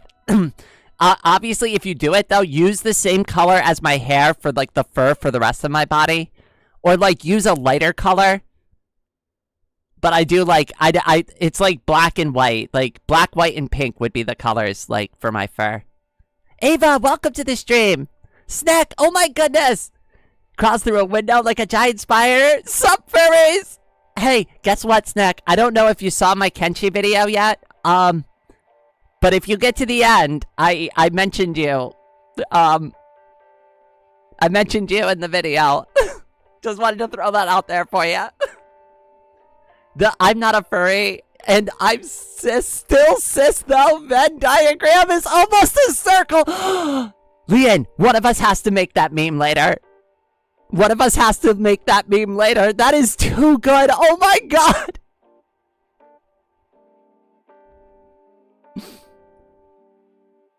That is too perfect. That's gotta be a Fediverse post. Humans have fur hair, so everyone here is technically a furry. I didn't have a chance. Oh, cat. Oh, so you have a preference for your fur color. Interesting. Hey, listen, it needs to be similar to my hair color, right? Like, we're talking about artistic preferences, Anna. That's all. That's all. But listen, I'm having a conversation, one artist to another, about specific color palette choices and techniques, right? It's nothing to do with furry preferences. Oh god, you just made me snort.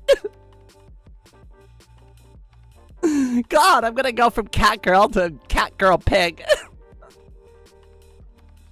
You've heard of man bear pig. Now you've got cat girl pig.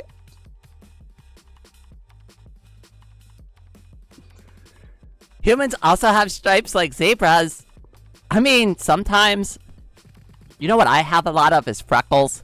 Like, everywhere. I mean, I've been stuck at the 2.5 stage and ever since I saw art of a trans opossum girl in a punk/goth outfit that was very cute, I said to my IRL friend, "Oh, fun, I might be a furry." Well, you know, it's funny, because I saw a drawing of a cute dragon girl hugging a transgender pillow, like a trans heart pillow, and that was the thing that made me decide to start drawing for the first time. Because I was like, oh man, I wish I could draw. Yeah, talking to your artist friend about your suspiciously furry design elements, it's fine. Listen, I'm just giving some feedback. Like, if they're gonna make the honest artistic attempt, right? Like, we have to discuss, like, how to express it properly artistically, right? And Leon, you would know, right? Right? I don't think Leon's gonna back me up on this one. I don't know what I am. I have zero interest in being an animal, but I like the aesthetic. So you're kind of like me. You're like a 1 on the scale. Right? Like, where it's like, it's not really a thing, but it can be. It could be. Suspiciously furry design recommendations for a furry picture. How sus? Yeah, listen, got your totally hypothetical furry references. Okay, listen. I think it would just look cuter if like the fur was like light gray, maybe like a white chest, right? Like one of those tuxedo style cats, right? And like the paws were like bright pink with like a darker fur. That would be really cute. Kind of like my ears. You know how like my ears have that like pink color? I used to wear the cat ears as rage bait. I definitely don't own a pair of cat ears. Definitely wouldn't own a pair of cat ears. Or a pair of cat paws. Or a cat tail. Those are all rumors. They are all rumors. I don't own any of that stuff. Yeah. And if I did own it, it would just be for, drawing references. I'm an artist. I need proper tools in order to draw things properly, okay? Listen. I have a legitimate excuse for all of these things. Rain talking about what elements would be cute for her. Okay, taking notes. Oh no. I think though, like the one drawing I did with the cat girl, the smiling one where like I'm kind of like dancing a little bit and I put my paws up, like that's like honestly like the best aesthetic. And I think like having like the glove paws makes the most sense because like I don't really have cat paws, so drawing them as gloves makes sense.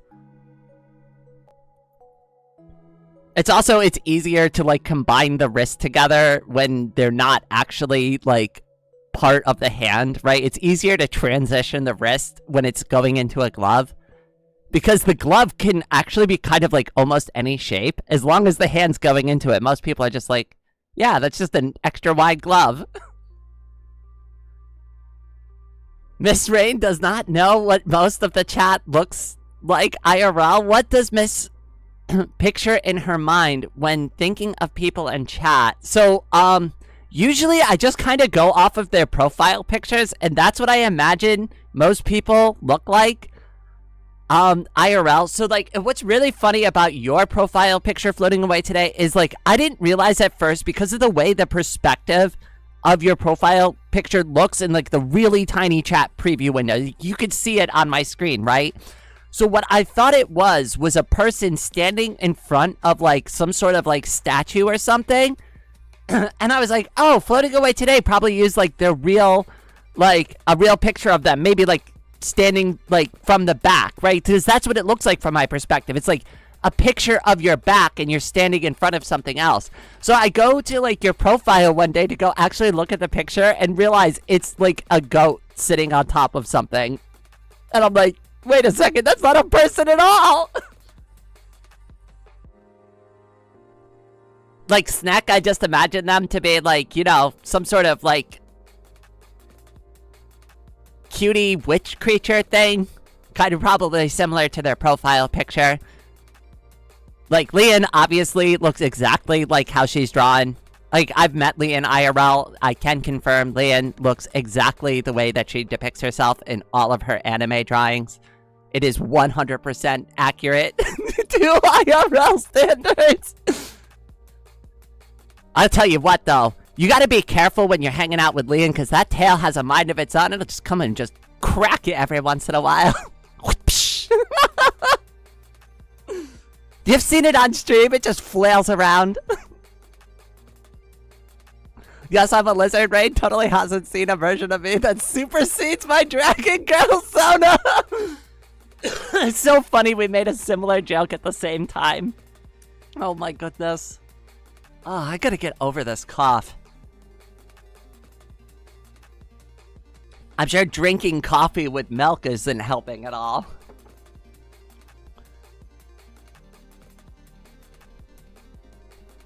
Yes, that's us IRL. We eat cans. But I did think it was a person standing there. I really did. Like, I really thought it was like, honestly, I thought it was you standing in front of like a bunch of mountains and like there's maybe like a statue there. And it's just like you just standing and like it's a picture of like you standing in front of something, but it's like the back of you. Like it's just a picture of your back and the back of your head. I have no idea why I thought that, but that's what I thought when I saw your picture. You know, Raven, maybe it's a good idea if you don't cook things during the live stream. Maybe that's the issue there.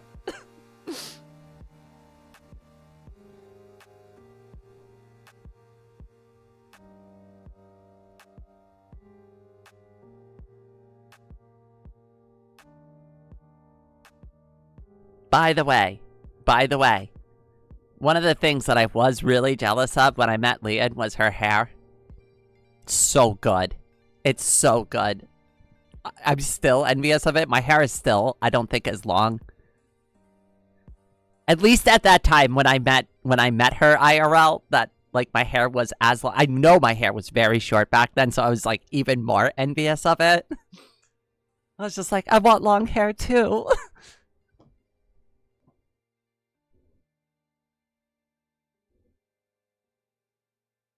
Maybe now my casserole is black. Oh no.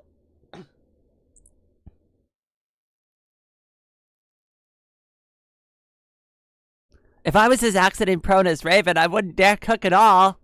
I mean, to be fair to Raven, if you were as accident prone as me, would you still be like going down the side of the street?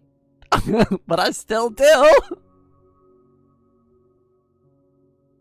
Still rolling the dice on that. It still freaks me out every time like trucks get near me.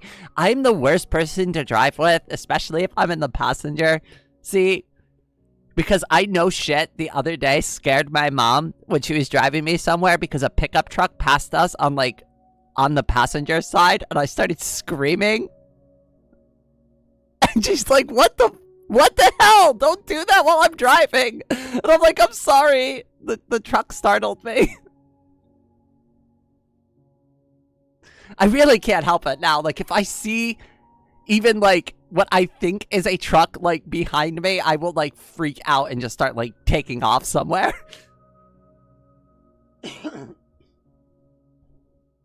I recently got a better bonnet to help buff the protection. I really want to get, like, a summer bonnet. Like, one of those, like, beach bonnets. Like, those, like, really big ones that are, like, kind of made out of, like, straw. Do you know what I'm talking about? I want to get like a really pretty one. I could show some examples if I had to.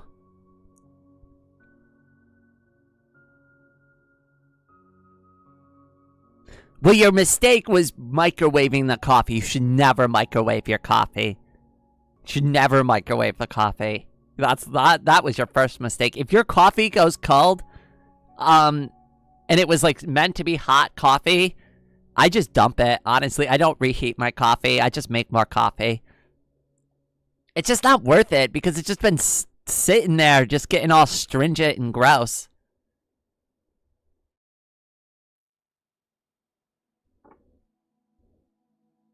I was like, oh, I'm gonna, like, rewarm this, like, really, like, disgusting, deteriorated cup of joe. Oh, I think I know what you mean. The ones I got were silk bonnets, which help your hair a ton during sleep. Oh, wait. Oh, you're talking about, like, okay. No. Okay, we're talking about two different things, but I now realize what you're actually talking about. That makes sense. I think I need to get something like that, too. I don't know why, but, like, if I sleep with my hair down now, the whole back of my neck gets, like, really hot and sweaty. My hair is so thick that, like, if it's, like, 75 degrees in my room, I guess I just start sweating in the middle of the night. And I don't know what to do about that except for, like, sleep with my hair up. But I don't want to have my hair up in a ponytail all the time. It feels like almost all the time my hair is up now because of the summer. I don't really realistically know how to deal with that. And, like, I don't want to keep it up all the time because I feel like pulling it into a ponytail is, like, not very great for, like, my hair growth. Reed learns about white. Well, listen, this is the first real summer where I had hair that's down below my shoulders, right? You know because you met me last time, right? And like my hair was like what? At maybe just like below my earlobes at best. I don't recall. I know you have a picture of us somewhere, right? That would actually show like what the length was, but like if I'm recalling from memory, it was like maybe at my earlobes.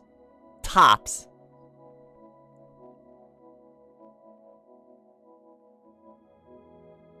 I'll occasionally warm up my cold brew coffee in the microwave for a minute or so, but that's different because you allowed it to be brewed in a cold, like, state, and warming it up isn't going to cause, like, more damage on the molecular level, right? But, like, I think people forget that the microwave excites the, like, the atoms inside of, like, the stuff that you're microwaving, right?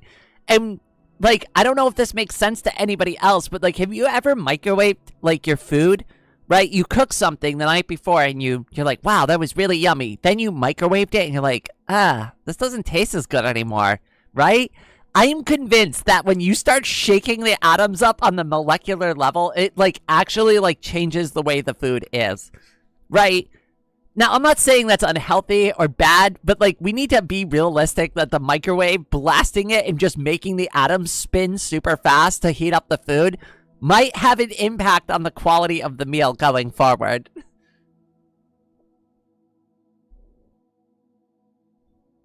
I prefer to wear my hair loose, but the sides get in my eye. Oh my god, especially with the fan. So, like, I don't know what it is, but, like, the side strands of my hair, like, my, like the two, like, side bangs that I have that come right down in front of my ears, they never stay up in the ponytail. And if I get in front of the fan, that is the, like, stuff that goes right across my eyes. My hair is long enough now where it perfectly goes across both my eyes, and it wants to tickle my nose, my face, and my eyes all day when I'm sitting in front of the fan. It drives me crazy.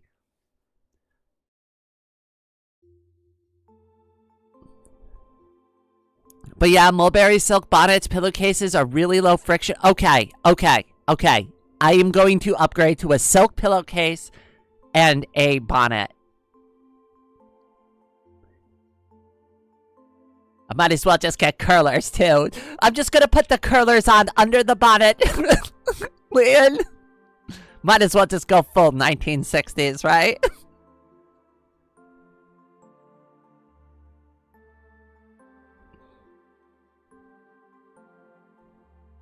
I don't really care about my hair that much because I just chop it off. Get hair clips. I do have a couple of hair clips. Where is it? Where is my nice one? Wait, I only have the orange one. Where's my pink one? Wait, where's my pink hair clip? No, okay, there it is. I found it. Okay, I do have a hair clip. It does help. But, like, where it is, it's like I'm basically just sticking a hair clip on the side of my head now. Right? Like, right where my ear is. It's a very strange place to put a bow. I have to wear my hair in a tight bun at work these days because there is no way I'd be able to manage at work without my... Is that like a regulation, though? Because, I know you do work for the federal government, and they do have, like, uniform standards. Probably not nearly as strict as the military, right? But I know that they do have... Like, you can't wear this and this together, or you can't have your hair like this, right? There is, like, a clothing policy that they hold you to. Do they want you to specifically put it up in the bun? Because if I was still in the military, right, and I wanted to grow my hair out this way, I would have to put it in specific, like, military-approved, like, ponytails and buns and stuff like that. I can't just throw it up into, like, a regular ponytail. It has to be, like, a regulation ponytail. No regulation, really, just my hair just tries... Okay, fair enough. I don't know if you've ever seen the, like, regulation, like, ponytails and stuff in the military. They do look really good, but, like, they're way too professional, and it looks like way too much work.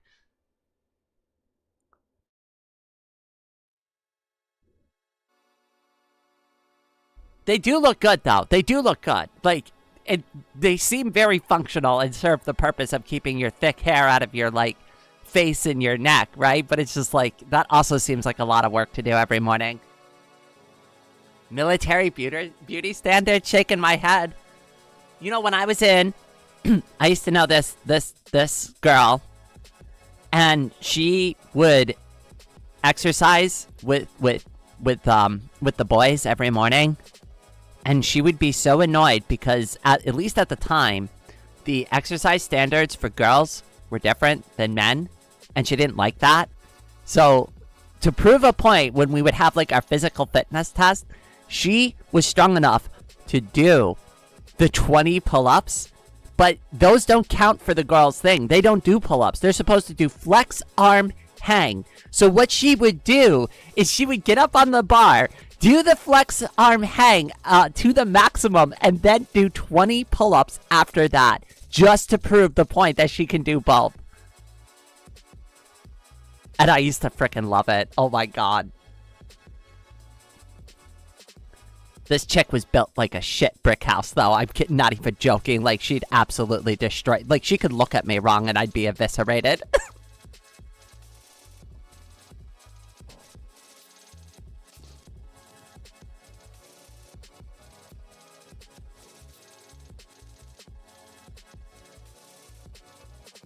Rain, I use clippers to literally chop off my own hair every time because it's hard to get haircuts in Japan, so I just use clippers. Wait, you don't go all the way down, do you? Like, you're not doing like a crew cut, are you? Sounds like a perfect woman. I mean, I didn't really talk to her very much. She kind of intimidated me a lot. Like, a lot.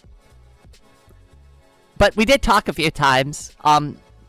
There was one time I ordered a pizza, and we were just kind of sitting in like the common area, and I was eating it, and I was like, couldn't finish the pizza, so I was just like, do you want some of this? And she sat down with me, and like we chit chat for a few minutes, but she didn't really like talk about anything. Like, didn't really have much to say other than like, thanks, this was good, appreciate it, how you doing, kind of just stuff like that. That wasn't like an in-depth conversation. It was just more like cordial stuff, just because I offered to share some of my pizza. Meriday, welcome to the stream. I do a pixie with an undercut. I've been thinking about doing the undercut. Somebody recommended it to me, but after spending all this time like growing my hair out, the last thing I want to do is cut like my hair off and make like a bad decision. But the undercut might resolve a lot of my issues because my hair is very thick.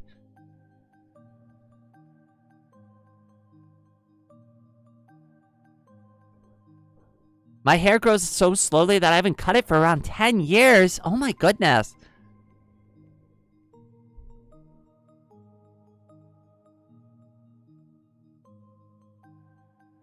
Masochist Raid says what? I'm not a masochist. I just do that for fun. Listen, come on. I mean, doesn't everybody like going through pain and suffering sometimes? It can be an enjoyable experience, right? Everybody just needs their ass like fully whooped every once in a while, just for funsies.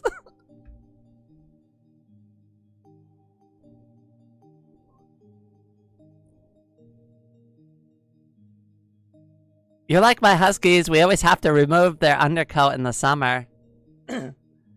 I mean, that's like kind of like how it feels for my hair too. In the summer, I do a crew cut because my hair grows fast.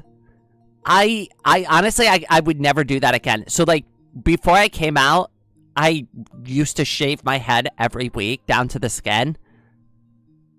And it was just simply because, like, I didn't care about myself. I didn't care about my hair. I didn't care about how I looked. I just didn't care. So I just shaved it all off because it's just easier to deal with.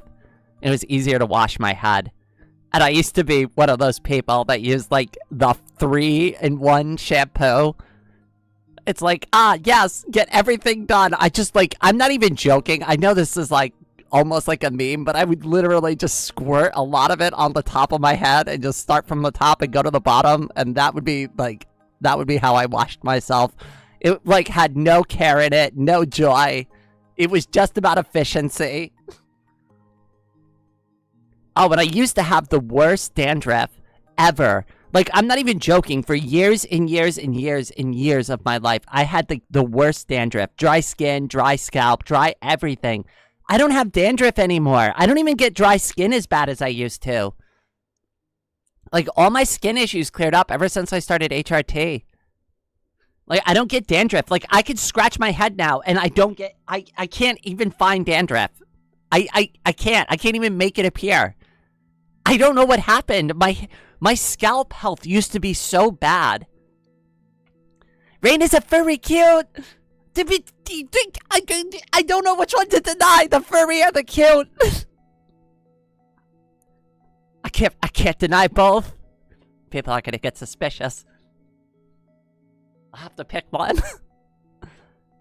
We miss our hair so much, we get emotional over it. No, it's not. If I lost my hair, like, let's just say, hypothetically speaking, right? I don't know, fall asleep with gum in my mouth, and I had a bunch of gum in my hair in the morning, and they told me the only way to fix it was to cut my hair off. I'd probably go into, like, a depression coma for a week. I'm not even joking about it. Like, I would, like, kind of destroy my mental health a little bit, I think. I really love my hair now. I'm very, very attached to it. If somebody, like, cut my hair as a joke, I would be legitimately angry at them. Like, it's not funny. Don't mess with my hair. I really love my hair. It is, like, I understand a lot of girls who transition, they're looking for other physical features to come in, right? Perhaps they want to enhance their chest or enhance their waist, right? And they're hoping HRT provides that opportunity for them. But for me, it was the hair. The hair was the most important thing for me, right? I'd spent my entire life getting crew cuts or just having, like, a high and tight. I wanted to have, like, beautiful hair for once, and I had no idea what it was going to look like because I never let it grow out before, so I was kind of scared. I wanted it to be good. I had no idea what it was going to look like.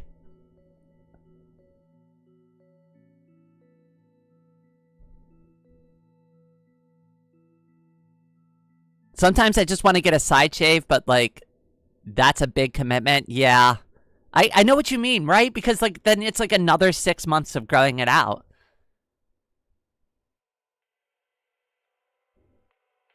I found hair a difficult... gave me a chance and made Ame dance. Oh my goodness, Mike! Thank you so much, cutie!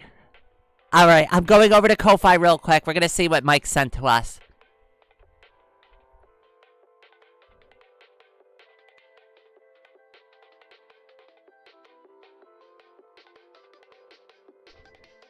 Time to get the total moving again! Oh my goodness, Mike! That was so generous! Thank you so much, cutie. I don't deserve all the love you've given me over the years. There we go. We'll leave, like, a nice little message back for you, Mike. That was so awesome. Thank you so much. Extra head pats for Mike. That was an extremely generous donation. I can't believe it. Oh my goodness. I'm so close to the goal now. What do we have? Like, we have 4 days left, technically, for me to hit the goal. I might actually hit the goal.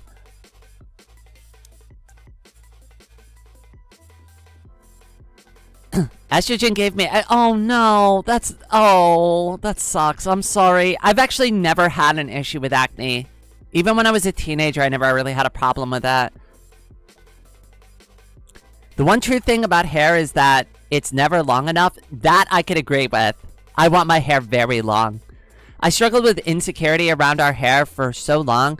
Us transitioning was scary for a lot of reasons, but dealing with MBP was one of... Yes. That was something that, honestly, I really thought was going to happen to me, Leanne. And I think we brought this up in conversation before, too. But everybody in my family that was, like, you know, born male has lost their hair. My cousins, all of my cousins have lost their hair. All of them. All of them. Every single one of them. The only two people in our family that did not lose their hair naturally was me and my sister. Like, my cousin, who was younger than me, started losing their hair in their 20s. They're already bald. They're already bald, and they're still like 10 years younger than me. I don't understand what happened. I should have lost my hair too. You know, part of the reason I used to shave my head is because I was like, well, gonna lose my hair anyways one day. Might as well just cut it off now. Imagine my surprise when I actually went to go like grow my hair out. I actually thought I was gonna run into the same issue that you were. I was like, oh, it's probably not gonna grow out. I'm probably gonna have like a big bald spot on the top of my head, right? Like I'm gonna have to figure that out. I don't know. I don't know what happened there. I legitimately don't, because like everything pointed to the fact that I should have lost my hair, and I never did.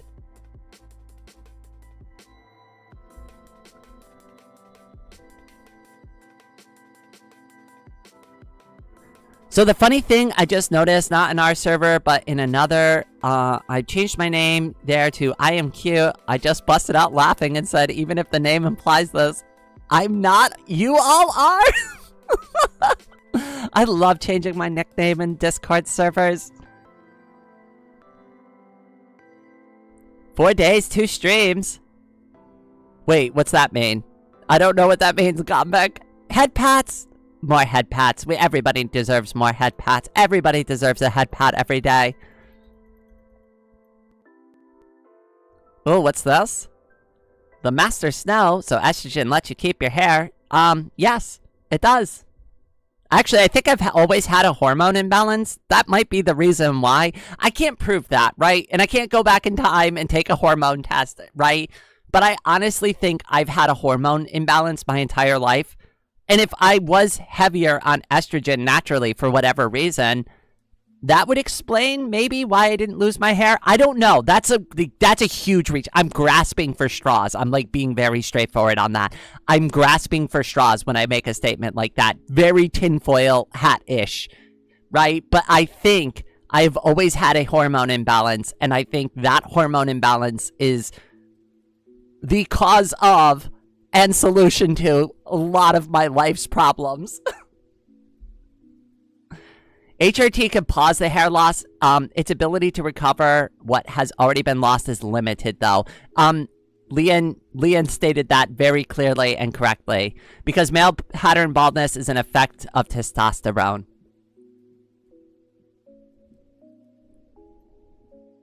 I'm just shocked I never lost it. I got like a little bit, maybe in the corners, but I don't even know if that's natural or not, because my mom has something similar like that on her hair.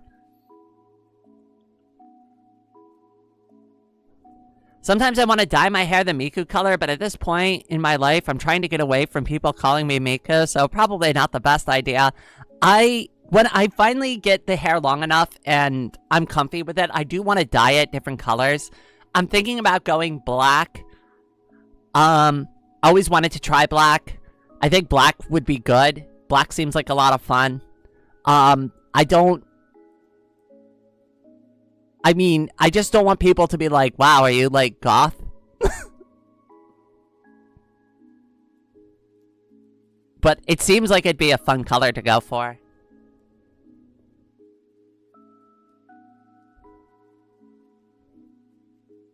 I've thinned out a lot in hair, but it has to be due to an aforementioned issue I suffer, such as hormone imbalance. Low T, not even high enough E, but decent enough to where I'm not bald yet. So, growing up, and this is a little bit personal, so I'm going to try to phrase this in, like, a way that makes sense without, like, being overly descriptive, right? But when I was going through puberty, as a teenager, like, my first puberty, I had chest development. Both my sister and I did. And I remember my mom taking us to the doctor, and the doctor was just like, well, you know, they're children. They grow in funny shapes sometimes. I'm sure they'll just grow up to be totally normal, right? It's probably just a phase. There was like a time where I look at some of the pictures of myself from like the ages of 11 to 13, And I'm like, what is this creature? Is this a boy, or is this a girl, or is this like some sort of alien thing that looks like something in the middle? It's very strange. I looked very weird as a teenager. In fact, some people see those photos of me and they're like, this can't be you as a kid. This doesn't even look anything like you. And it's like, nope, that was me. Holy hell, same. I'm glad somebody can relate. A non-binary shape. Honestly, if you put lipstick on me in some of those pictures, like, you probably would think I was like a chubby little girl. You'd be like, oh, that chubby little girl is so cute with the short hair.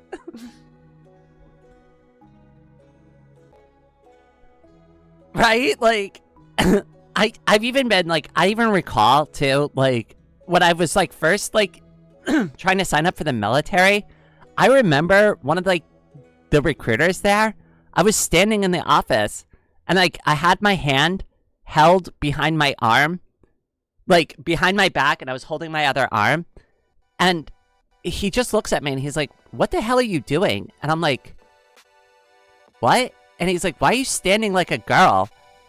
And I'm like, I'm just standing here. And he's like, don't stand there like a girl. Stand like a real man. And I'm like, okay. That made me really self-conscious, because I never picked up on that until, like, they brought it up to me.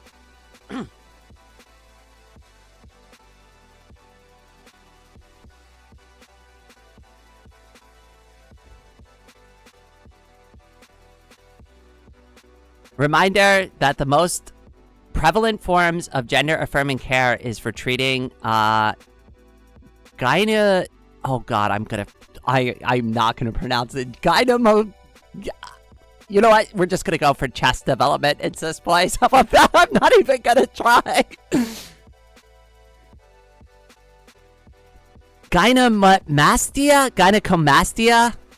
Maybe. That was my best attempt. Paragon, welcome to the stream, cutie. How you doing? Good afternoon to you.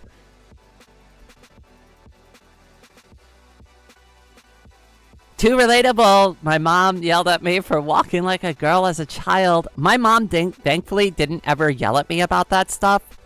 She was very open-minded. She just wanted us to be happy. I even remember one time, like, putting her heels on. She has caught me, like, wearing her clothes just for fun. Like, I would dress up, like, when I was really young, and she used to just think it was fun. She's just like, "Aw, you're being silly. You want to try my clothes on? Right? You want to wear my shoes?"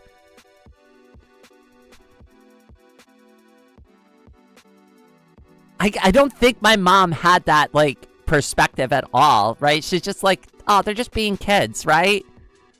Like, that was really her genuine perspective on it. It's like, I don't care. They're children. Let them do what they want within reason. Like, she would definitely be on top of us, right? Like, she would not let us, like, get away with bad behaviors, right? But when it came to, like, I don't know, that kind of stuff, she never restricted us in any way. I numerous times can remember painting my fingernails growing up. And the only reason I ever stopped doing any of that stuff is, like, when I got to, like, high school.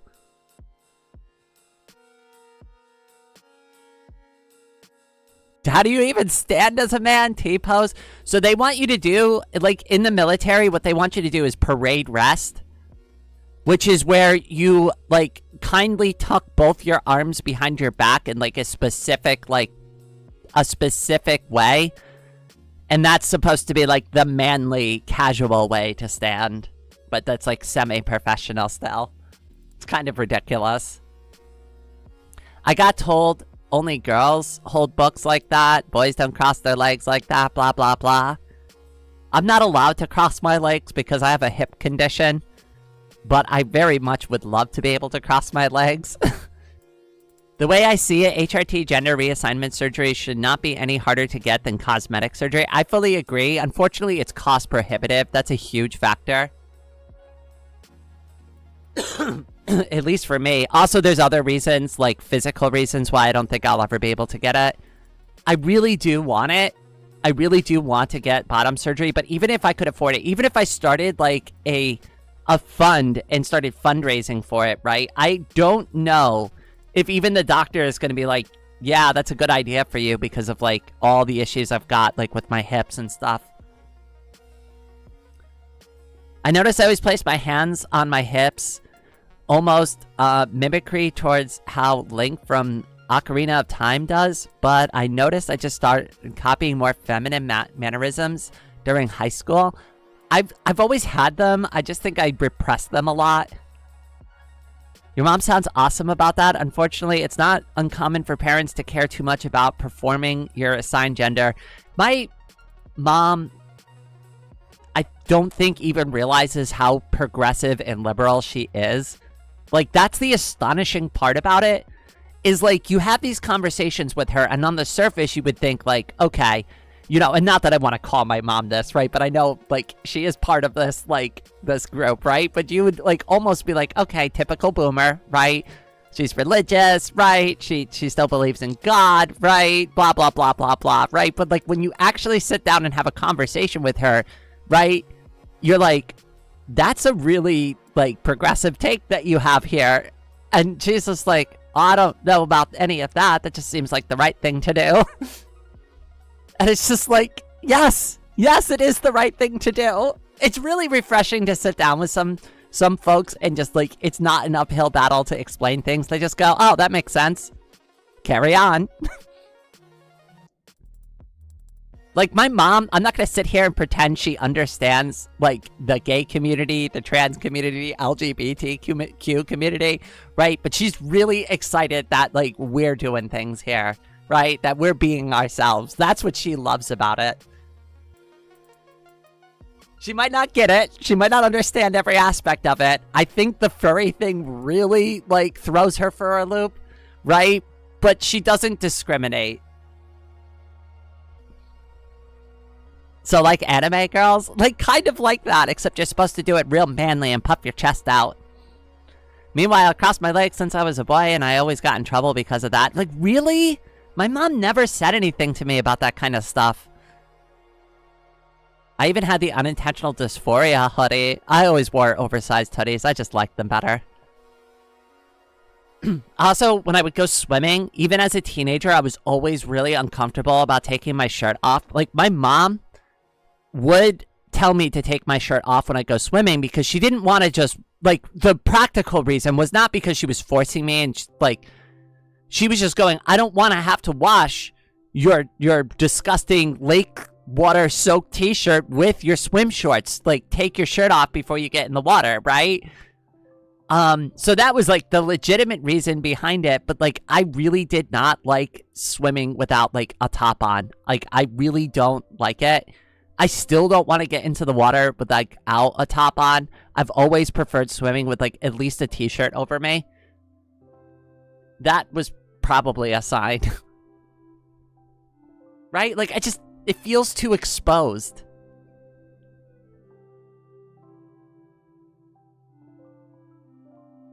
I mean, as an adult, I basically forced myself because it's like, well, it is what it is, right? Like I have to, like it's the norm.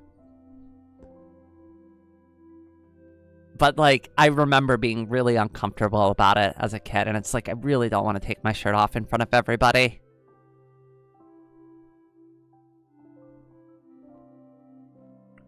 I always felt weird not having a top for water. Yeah, exactly.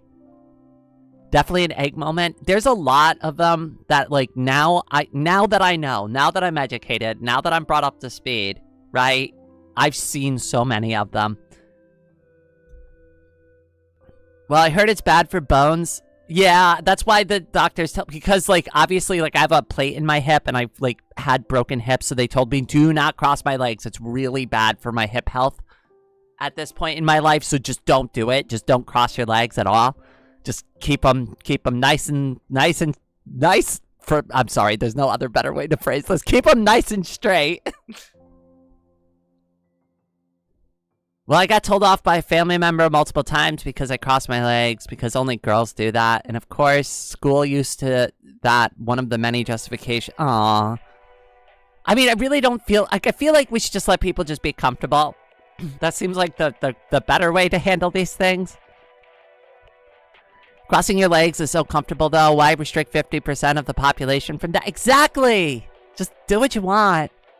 I brought this up on Fetty yesterday, too, by the way, about, like, the whole, like, traditional gender roles things.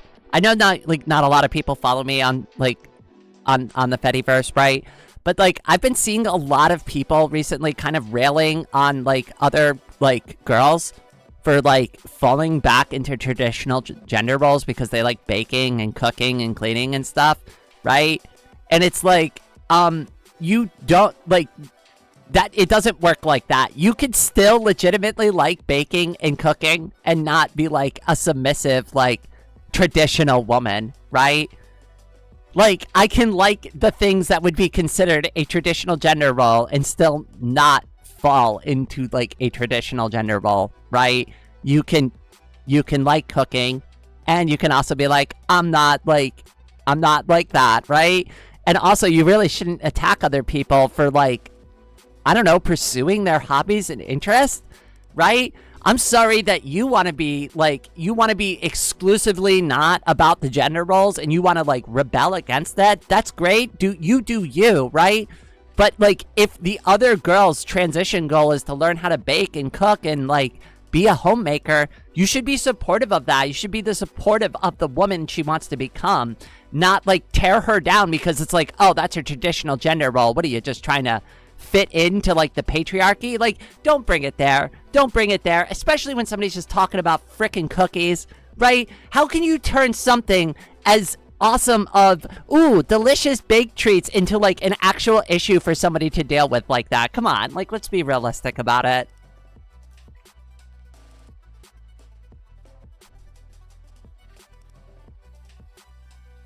Enforced gender performances is so stupid. People should just be free to express. Exactly.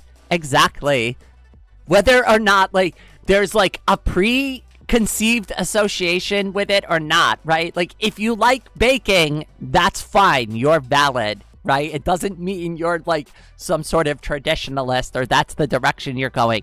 And even if you ended up like that, because, like, I mean, like, let's just be real about it. I do like cooking. I do like cleaning. I do like baking. Right? Those are somewhat traditional gender roles, right? But if you looked at me for even a single second and, like, put 2 seconds of actual thought into it, you would realize instantly I'm not at all a traditional woman. I just happen to like those things.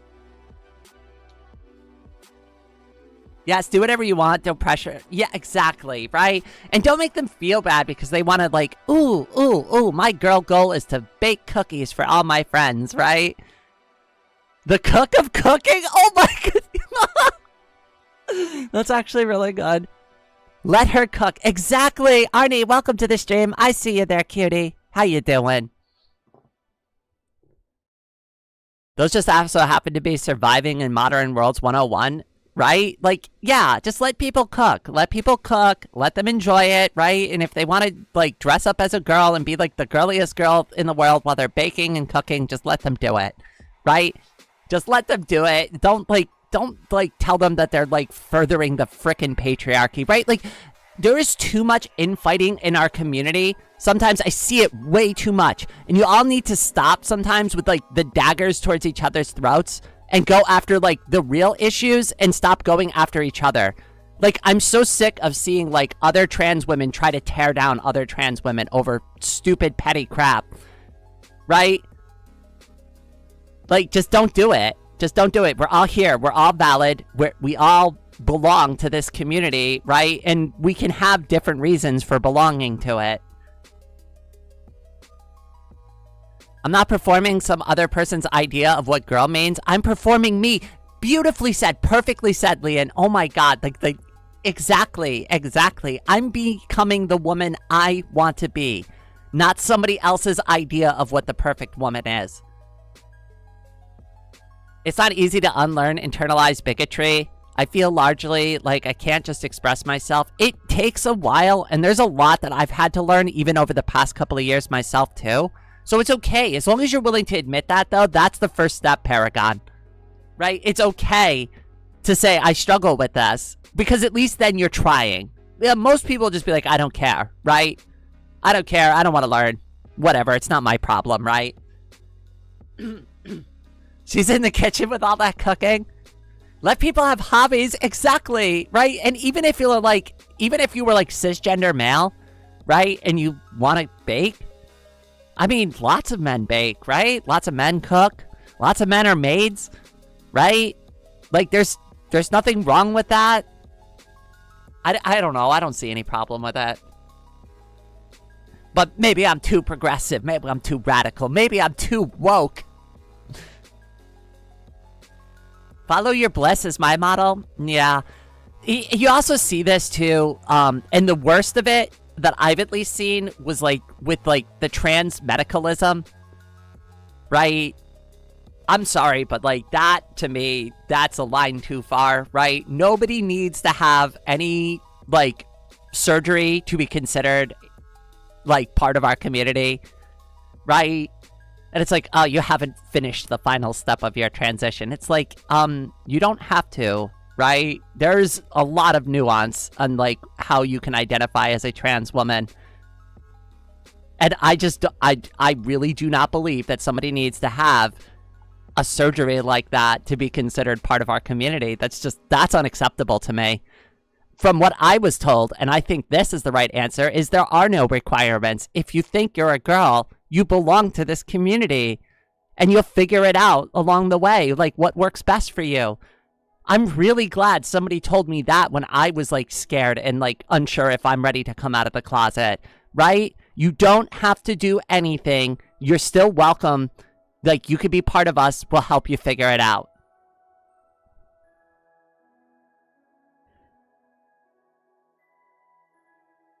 Men doing cooking? What is this? Binging with Babish? Oh my god, I love binging with Babish. I love that. Oh my god. Oh my god, I love that channel. I love cooking. Trans women like Brianna Wu make this even worse. I'm not familiar with Brianna Wu. Might have to look that one up later.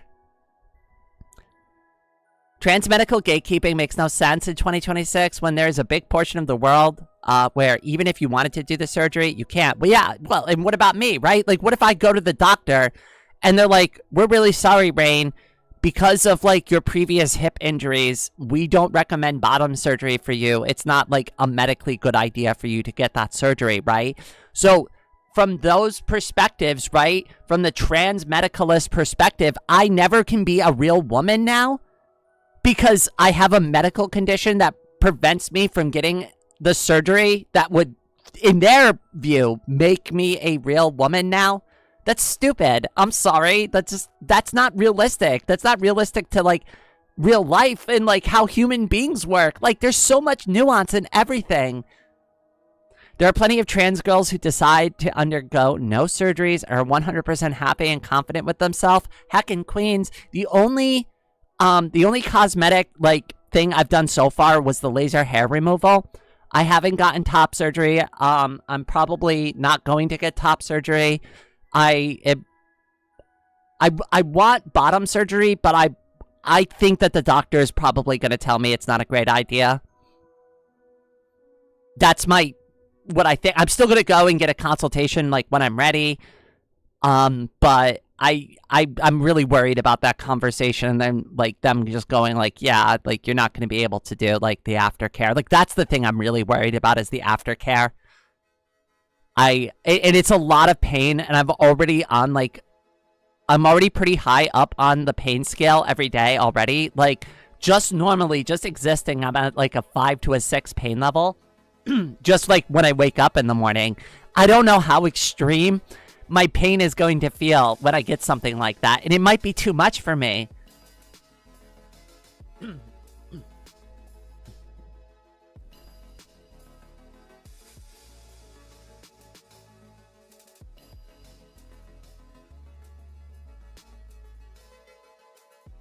Hey, I like to cook too. There is a meal I love to make every week.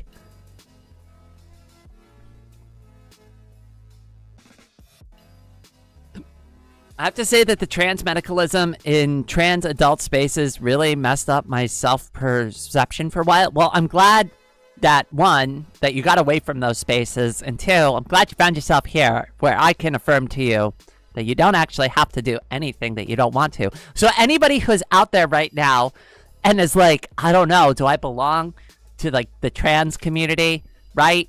If you think you are not the gender that was assigned to you at birth, right? So if you're a boy and you think you're a girl, or if you're a girl and you think you're a boy, well, welcome to the community. You're transgender.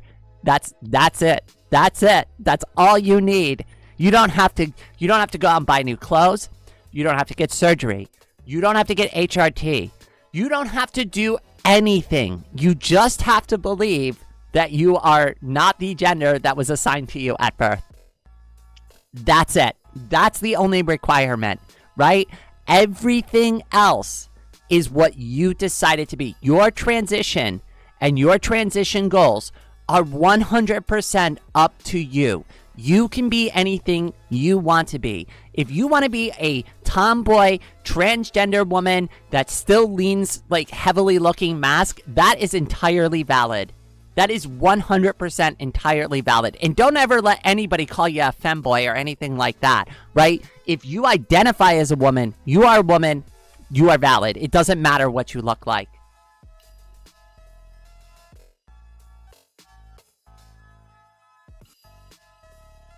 Sorry if I'm getting like a little too serious about it, but I'm just like, I'm tired of seeing like that, like, you know, like gatekeeping bullshit in our community.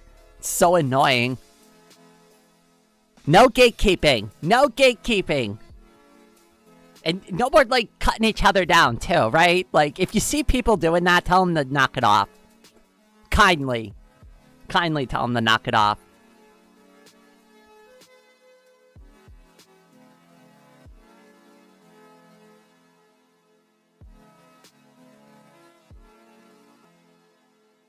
See, Paragon, like with the whole locking of the door thing, I am a huge believer that like everybody has like a personal space and you don't come into their space without asking permission, right? You don't just invade somebody, right? How awful would it be if I just like burst through like my roommate's door in their room and like started a conversation uninvited, right? You knock on the door and you ask if you can come in or if they can come out of their room and have a talk with you, right? Not the gatekeeping? Oh, I'm definitely gatekeeping. I might not be a gatekeeper, but I am a gatekeeper. I keep all the gay.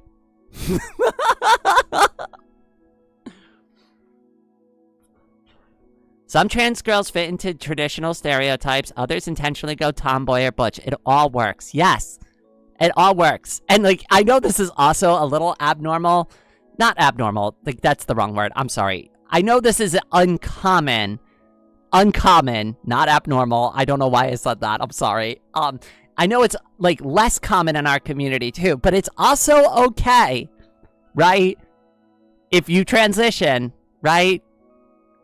From male to female, it's okay to be straight.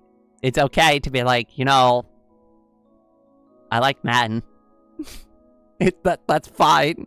Right? I know, like, I had a conversation with somebody about this recently, and they're just like, I don't know, like, I might be straight, and it's like, you're still part of the gay community. It's okay. Right?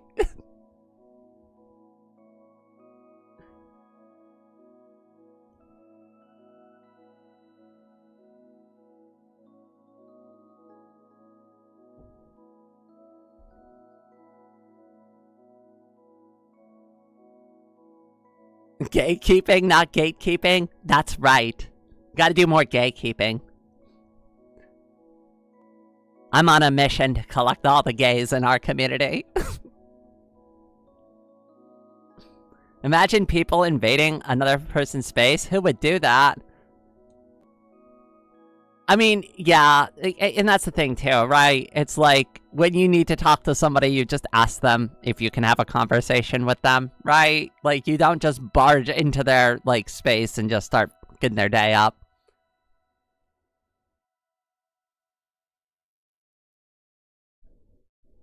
Wild how it feels like it's only trans folks that sometimes have to come out as straight. I know, right? It's and like that's the thing. It shouldn't be like a controversial thing either, right? Like, I mean, that should be normalized as much as it's like, because I know like the meme, right? Like most trans girls come out and it's like, I'm trans lesbian, right? That's like 90% of the girls that I've at least seen in our community, right? But you can come out and be like, I'm a girl and also I'm really into men, like, and that's totally valid, right? I'm straight now. I'm still like, and that's the thing too, like you can become, like you can transition and be straight originally and still be straight when you get to the other side, right? You're just kind of just switching the components around a little bit. That's at least the perspective I have there, right? You're just changing the variables a little.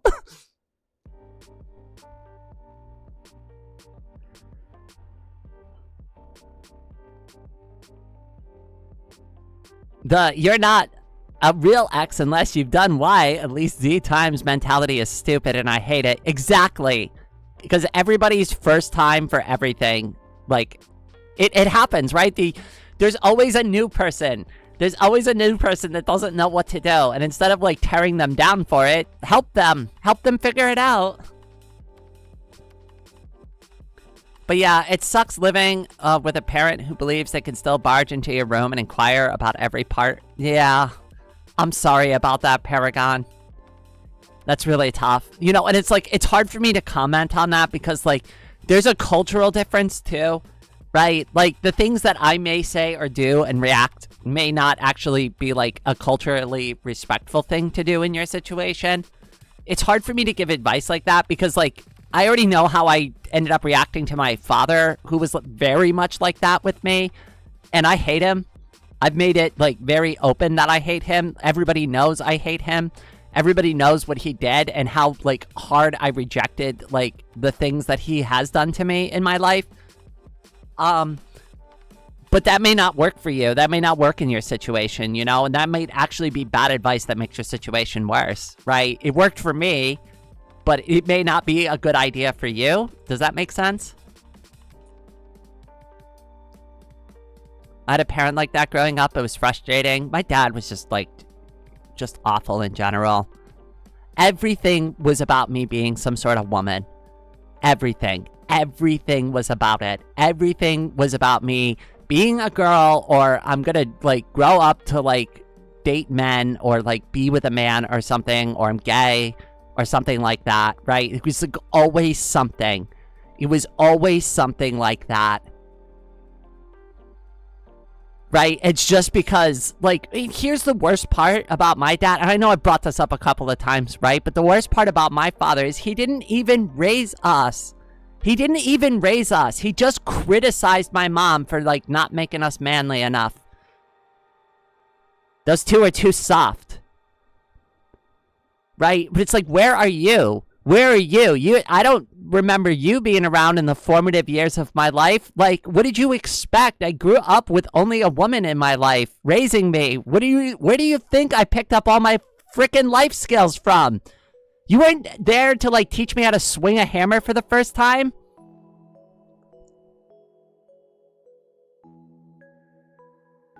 Right? Like, I never even got, like, the adult conversation, the birds and the bees conversation from my dad. Never. Not a single time. Not once.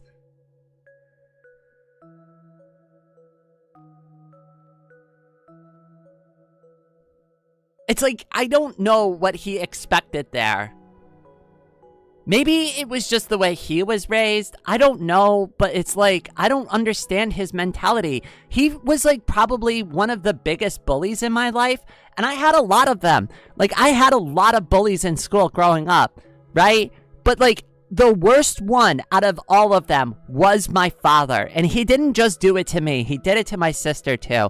I remember one time when we went to his house, and my sister, like, grew her nails out really long, and there was this whole drama for like 3 hours where my father and my sister got into an argument about clipping her nails. And he's like, we're not leaving. We're not doing anything. You don't play the computer. You don't do anything until those nails are clipped. And it was just this awful drama in the house.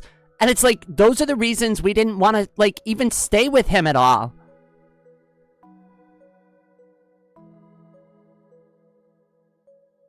It's just horrible, right? And it didn't matter that he had money and would buy us gifts and buy us school clothes, right? And that's how he would bribe my mom into like letting us, like, because my mom had full custody of us, but he would be like, give me the children for like a week or two and I'll go take them school shopping so you don't have to buy them school clothes. I'll buy all their school supplies. Give me their school list, right? And that's like how he would like get us from time to time.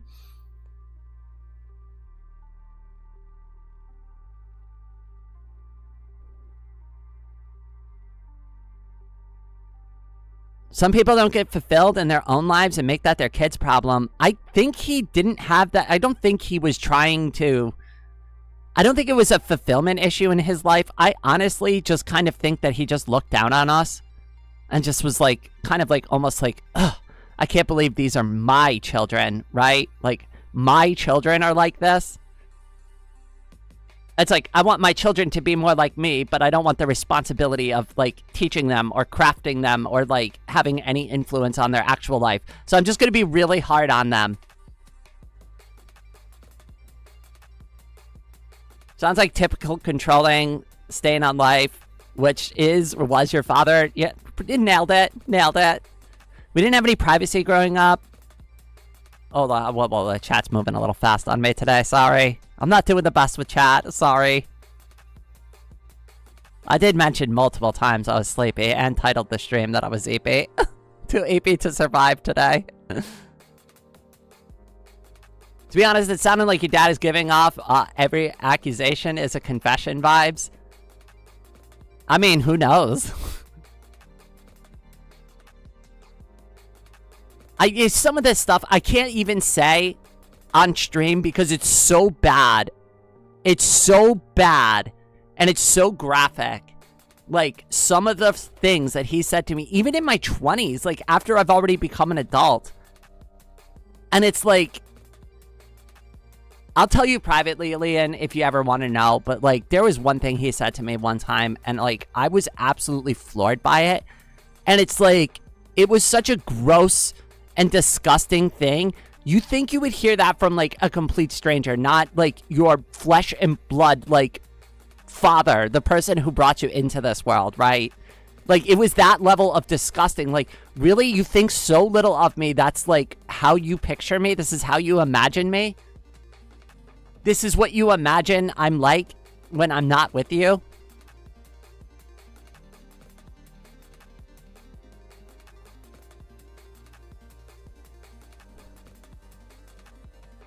Oh, he's definitely a misogynist. He believes it. He's definitely a patriarch. He's got all those like weird traditional like values. Some folks also find some kind of unfortunate catharsis from power tripping. That also would probably be kind of true from him. He does strike me as the kind of person that kind of like gets off on it. Like gets off on putting other people down. Haha, I'm better than you. I mean, he does it all the time. He shows off his wealth all the time.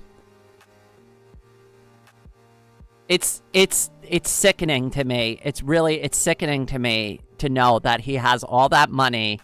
He knows how bad my situation. He knows how bad my situation is, and he still has never picked up the phone once to like talk to me about it. Hasn't acknowledged it. Hasn't acknowledged that I was in a life-changing accident. Didn't acknowledge that I had a near-death experience. Didn't acknowledge how severely injured I am. Didn't acknowledge the fact that I, like, have a permanent disability for it. Has never once acknowledged it.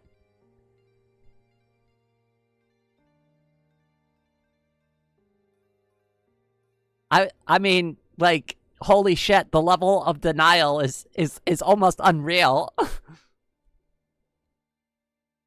And then, I know I've brought this up multiple times too, but when he found out I was trans, knowing everything that you know about what I just said, He literally told my half-sister, "Oh, that's news to me. This is the first I'm hearing of it."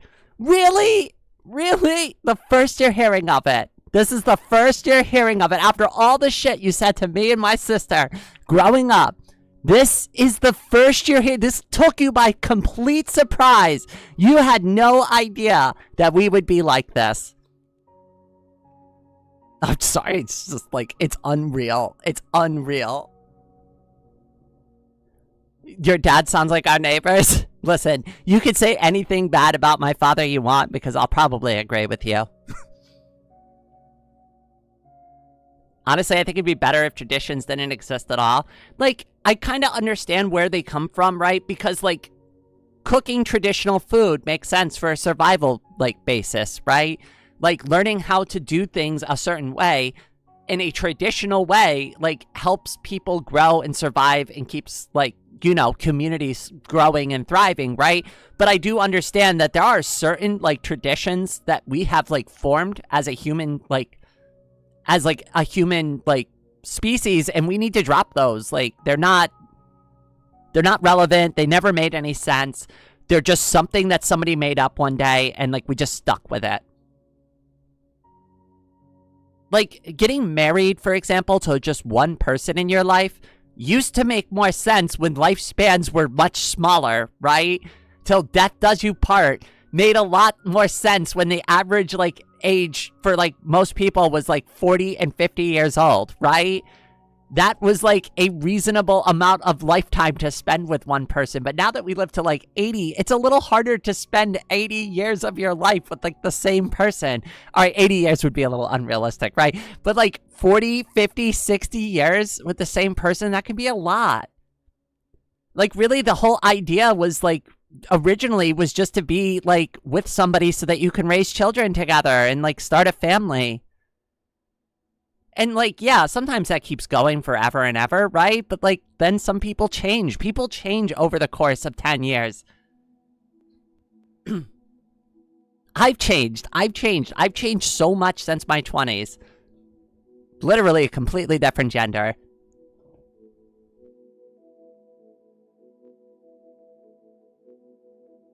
Some traditions are nice, but a lot of them aren't. And that's the thing. Like, I think it's okay to honor the good traditions, like food traditions, right? And there are some cultural traditions, festivities, festivals, right? Holidays, stuff like that. Like, that's all fine. That's all fine.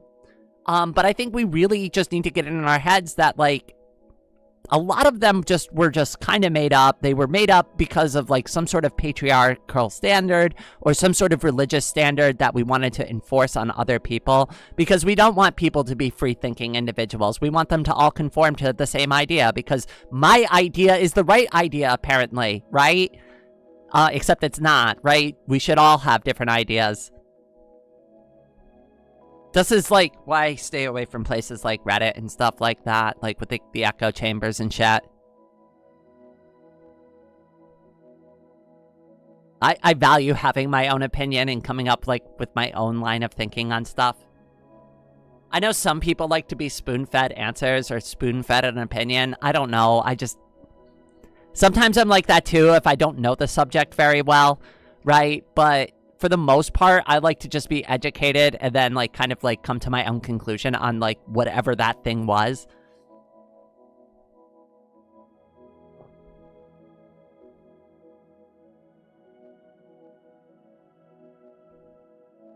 Again, I don't care if traditions are good or useful. If they're used to harm people, then no matter how useful they might be, they shouldn't exist. I think we are talking about the same things, but using slightly different words, Paragon.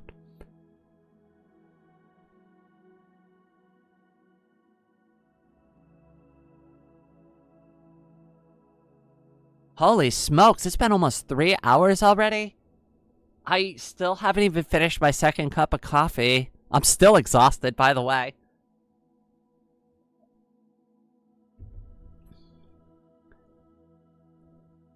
Actually, that living to 50 thing isn't accurate. It was probably like 30.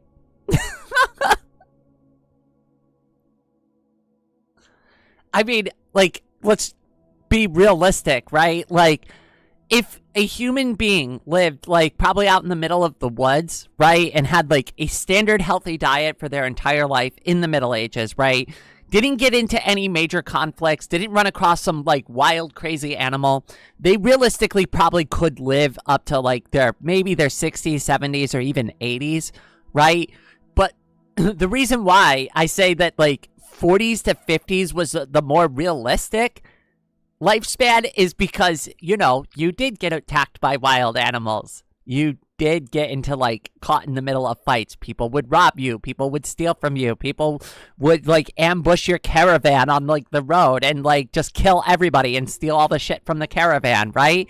Life expectancy was very short for not just like purely biological reasons, right?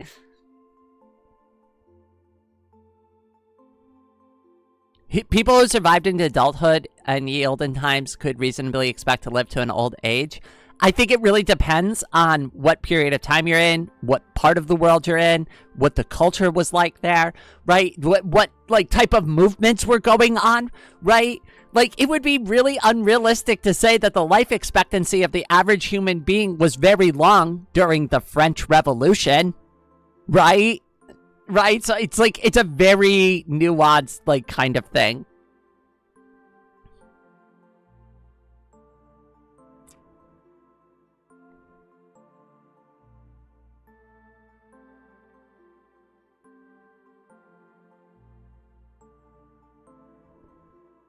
But infant mortality in the Middle Ages was absolutely ghastly. Yes, and a lot of women passed away during childbirth, too. That's a scary concept. Could you imagine? Hydrate. Oh, that's a good reminder. I should drink some water, too. Plague dropped it a lot, too. Exactly. Those are the things I'm talking about, right? Like, I'm sure humans probably have always been able to live to reasonably old ages, but it's our environmental factors that are what cause the short age span. And you can also see it in our, like, evolutionary tree too, right? So think about it like this. When do most of like the medical conditions that are very difficult for human beings to resolve show up? In your 40s, 50s, 60s, 70s, because like less people live that long, right? And the people who, like, if you can't even get to that age, how do you know if you have like those traits to spread down to your next like generation that would help overcome those particular diseases, right? Like, because of like our environment and the fact that on average, like, we did have a shorter lifespan, we also have less biological ammunition to deal with like the medical issues we experience in older age, just because less of us have had to deal with it. Less of us get to that phase in our life where like an evolutionary solution to those medical issues is required. Right? It's like almost like, you know, evolution can't like deal with a problem that it doesn't have enough experience to even like try to overcome. And it's only now as modern people with modern medicine and modern science that we see all these issues in our older age. And now we're trying to figure it out. Now we're trying to resolve it. Now we're aware of it because we live longer naturally.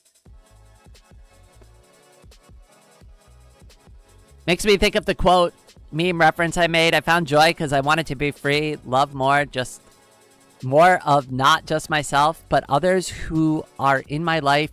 You were told to have joy. We're not the same. They are trying to bring dying and childbirth back. Why? Why do, like, people are crazy. Also because at that age, you usually can't get children anymore. Right.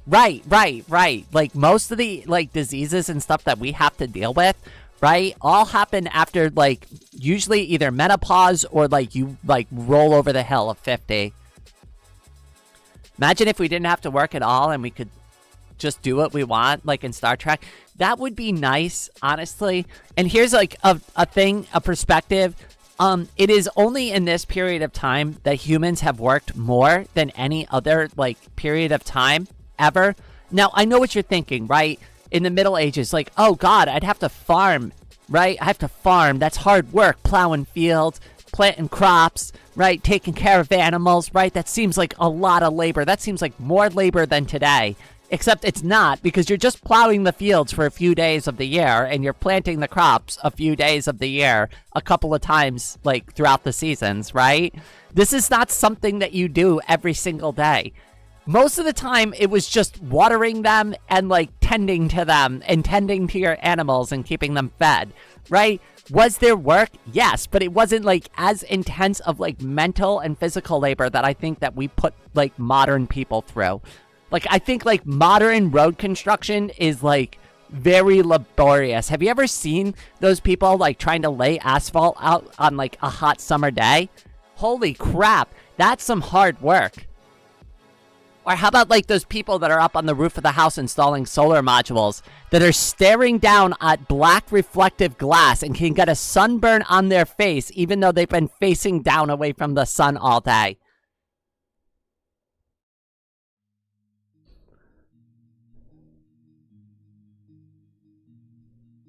From what I'm aware, farming is quite a lot of work. I'm not trying to undersell it, but what I'm trying to say is that the amount that they worked was still less than what modern people do, because we go to work every single day and put 8 to 10 to sometimes even like 12 hours a day into working. And it might be less physical, but the mental demand on like human beings, we're not supposed to work that long.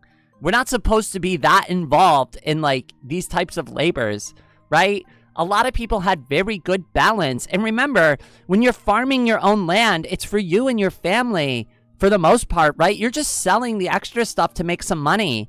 But really, like, the whole point of farming was to take care of you and your own and, like, take care of your land and take care of your family and feed them. So it's like, you know what I mean, right? It's not the same type of work. Right? It was hard work, but you wanted to take care of your family. You weren't doing it because you had to show up to get a paycheck to survive. I mean, you still had to do it to survive, but like the motivations were completely different.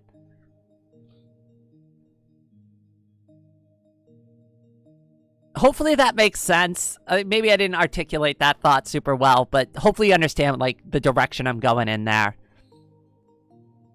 Yep, U.S. is straight slave labor, getting paid less for more work. Yes, this is why I always tell everybody to, like, counter-offer their salary.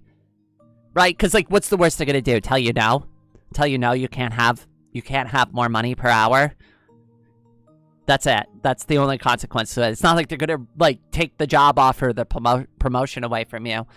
Right? If they already decided to promote you, it's really just a matter of just getting you to start the role.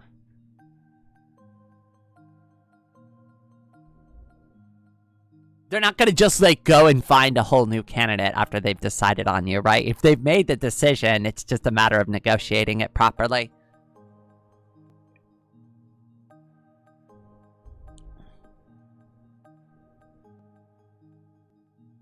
Also, a lot of medieval free time was used to do, like, stuff like mending clothes and such. Yeah, and, like, people used to spend hours, like, working on, like, knitting and, like, making blankets, right? Making clothes. Right? These were like the activities you did. And yes, there is labor in that, right? But this is labor for you and your loved ones and your family, right? It's the literal labor of love. That's the difference here. It's not labor for pay. It's labor for love. It's labor to keep our family going, to keep them well fed, to keep them clothed properly, right? There was like, that's the difference I'm trying to highlight here. So yes, there was hard work involved, but it was also not as, like, it's not as intense of labor as it is today in the modern standard, right? Where, like, if you are a farmer and you got hired as a farmhand, it's not your farm. It's some corporation's farm that has, like, 1 billion other acres around the world, right? And you're just there to show up, to pick the vegetables to earn, like, a small amount of pay. That's it. There's no, like, motivation for you to actually care. Other than getting the money. And not getting fired.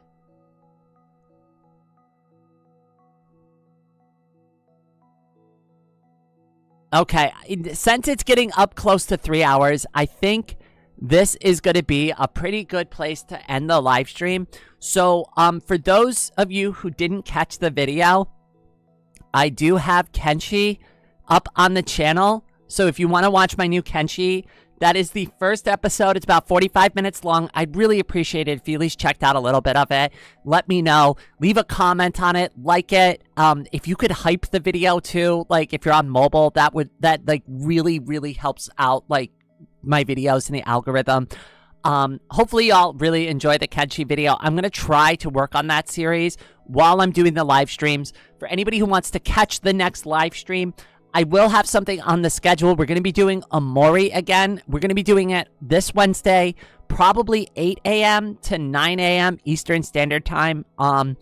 Between there, I don't know when I'm going to schedule it. Probably 8:30. We'll figure it out from there. But we will be doing Amori on live stream until we finish that game.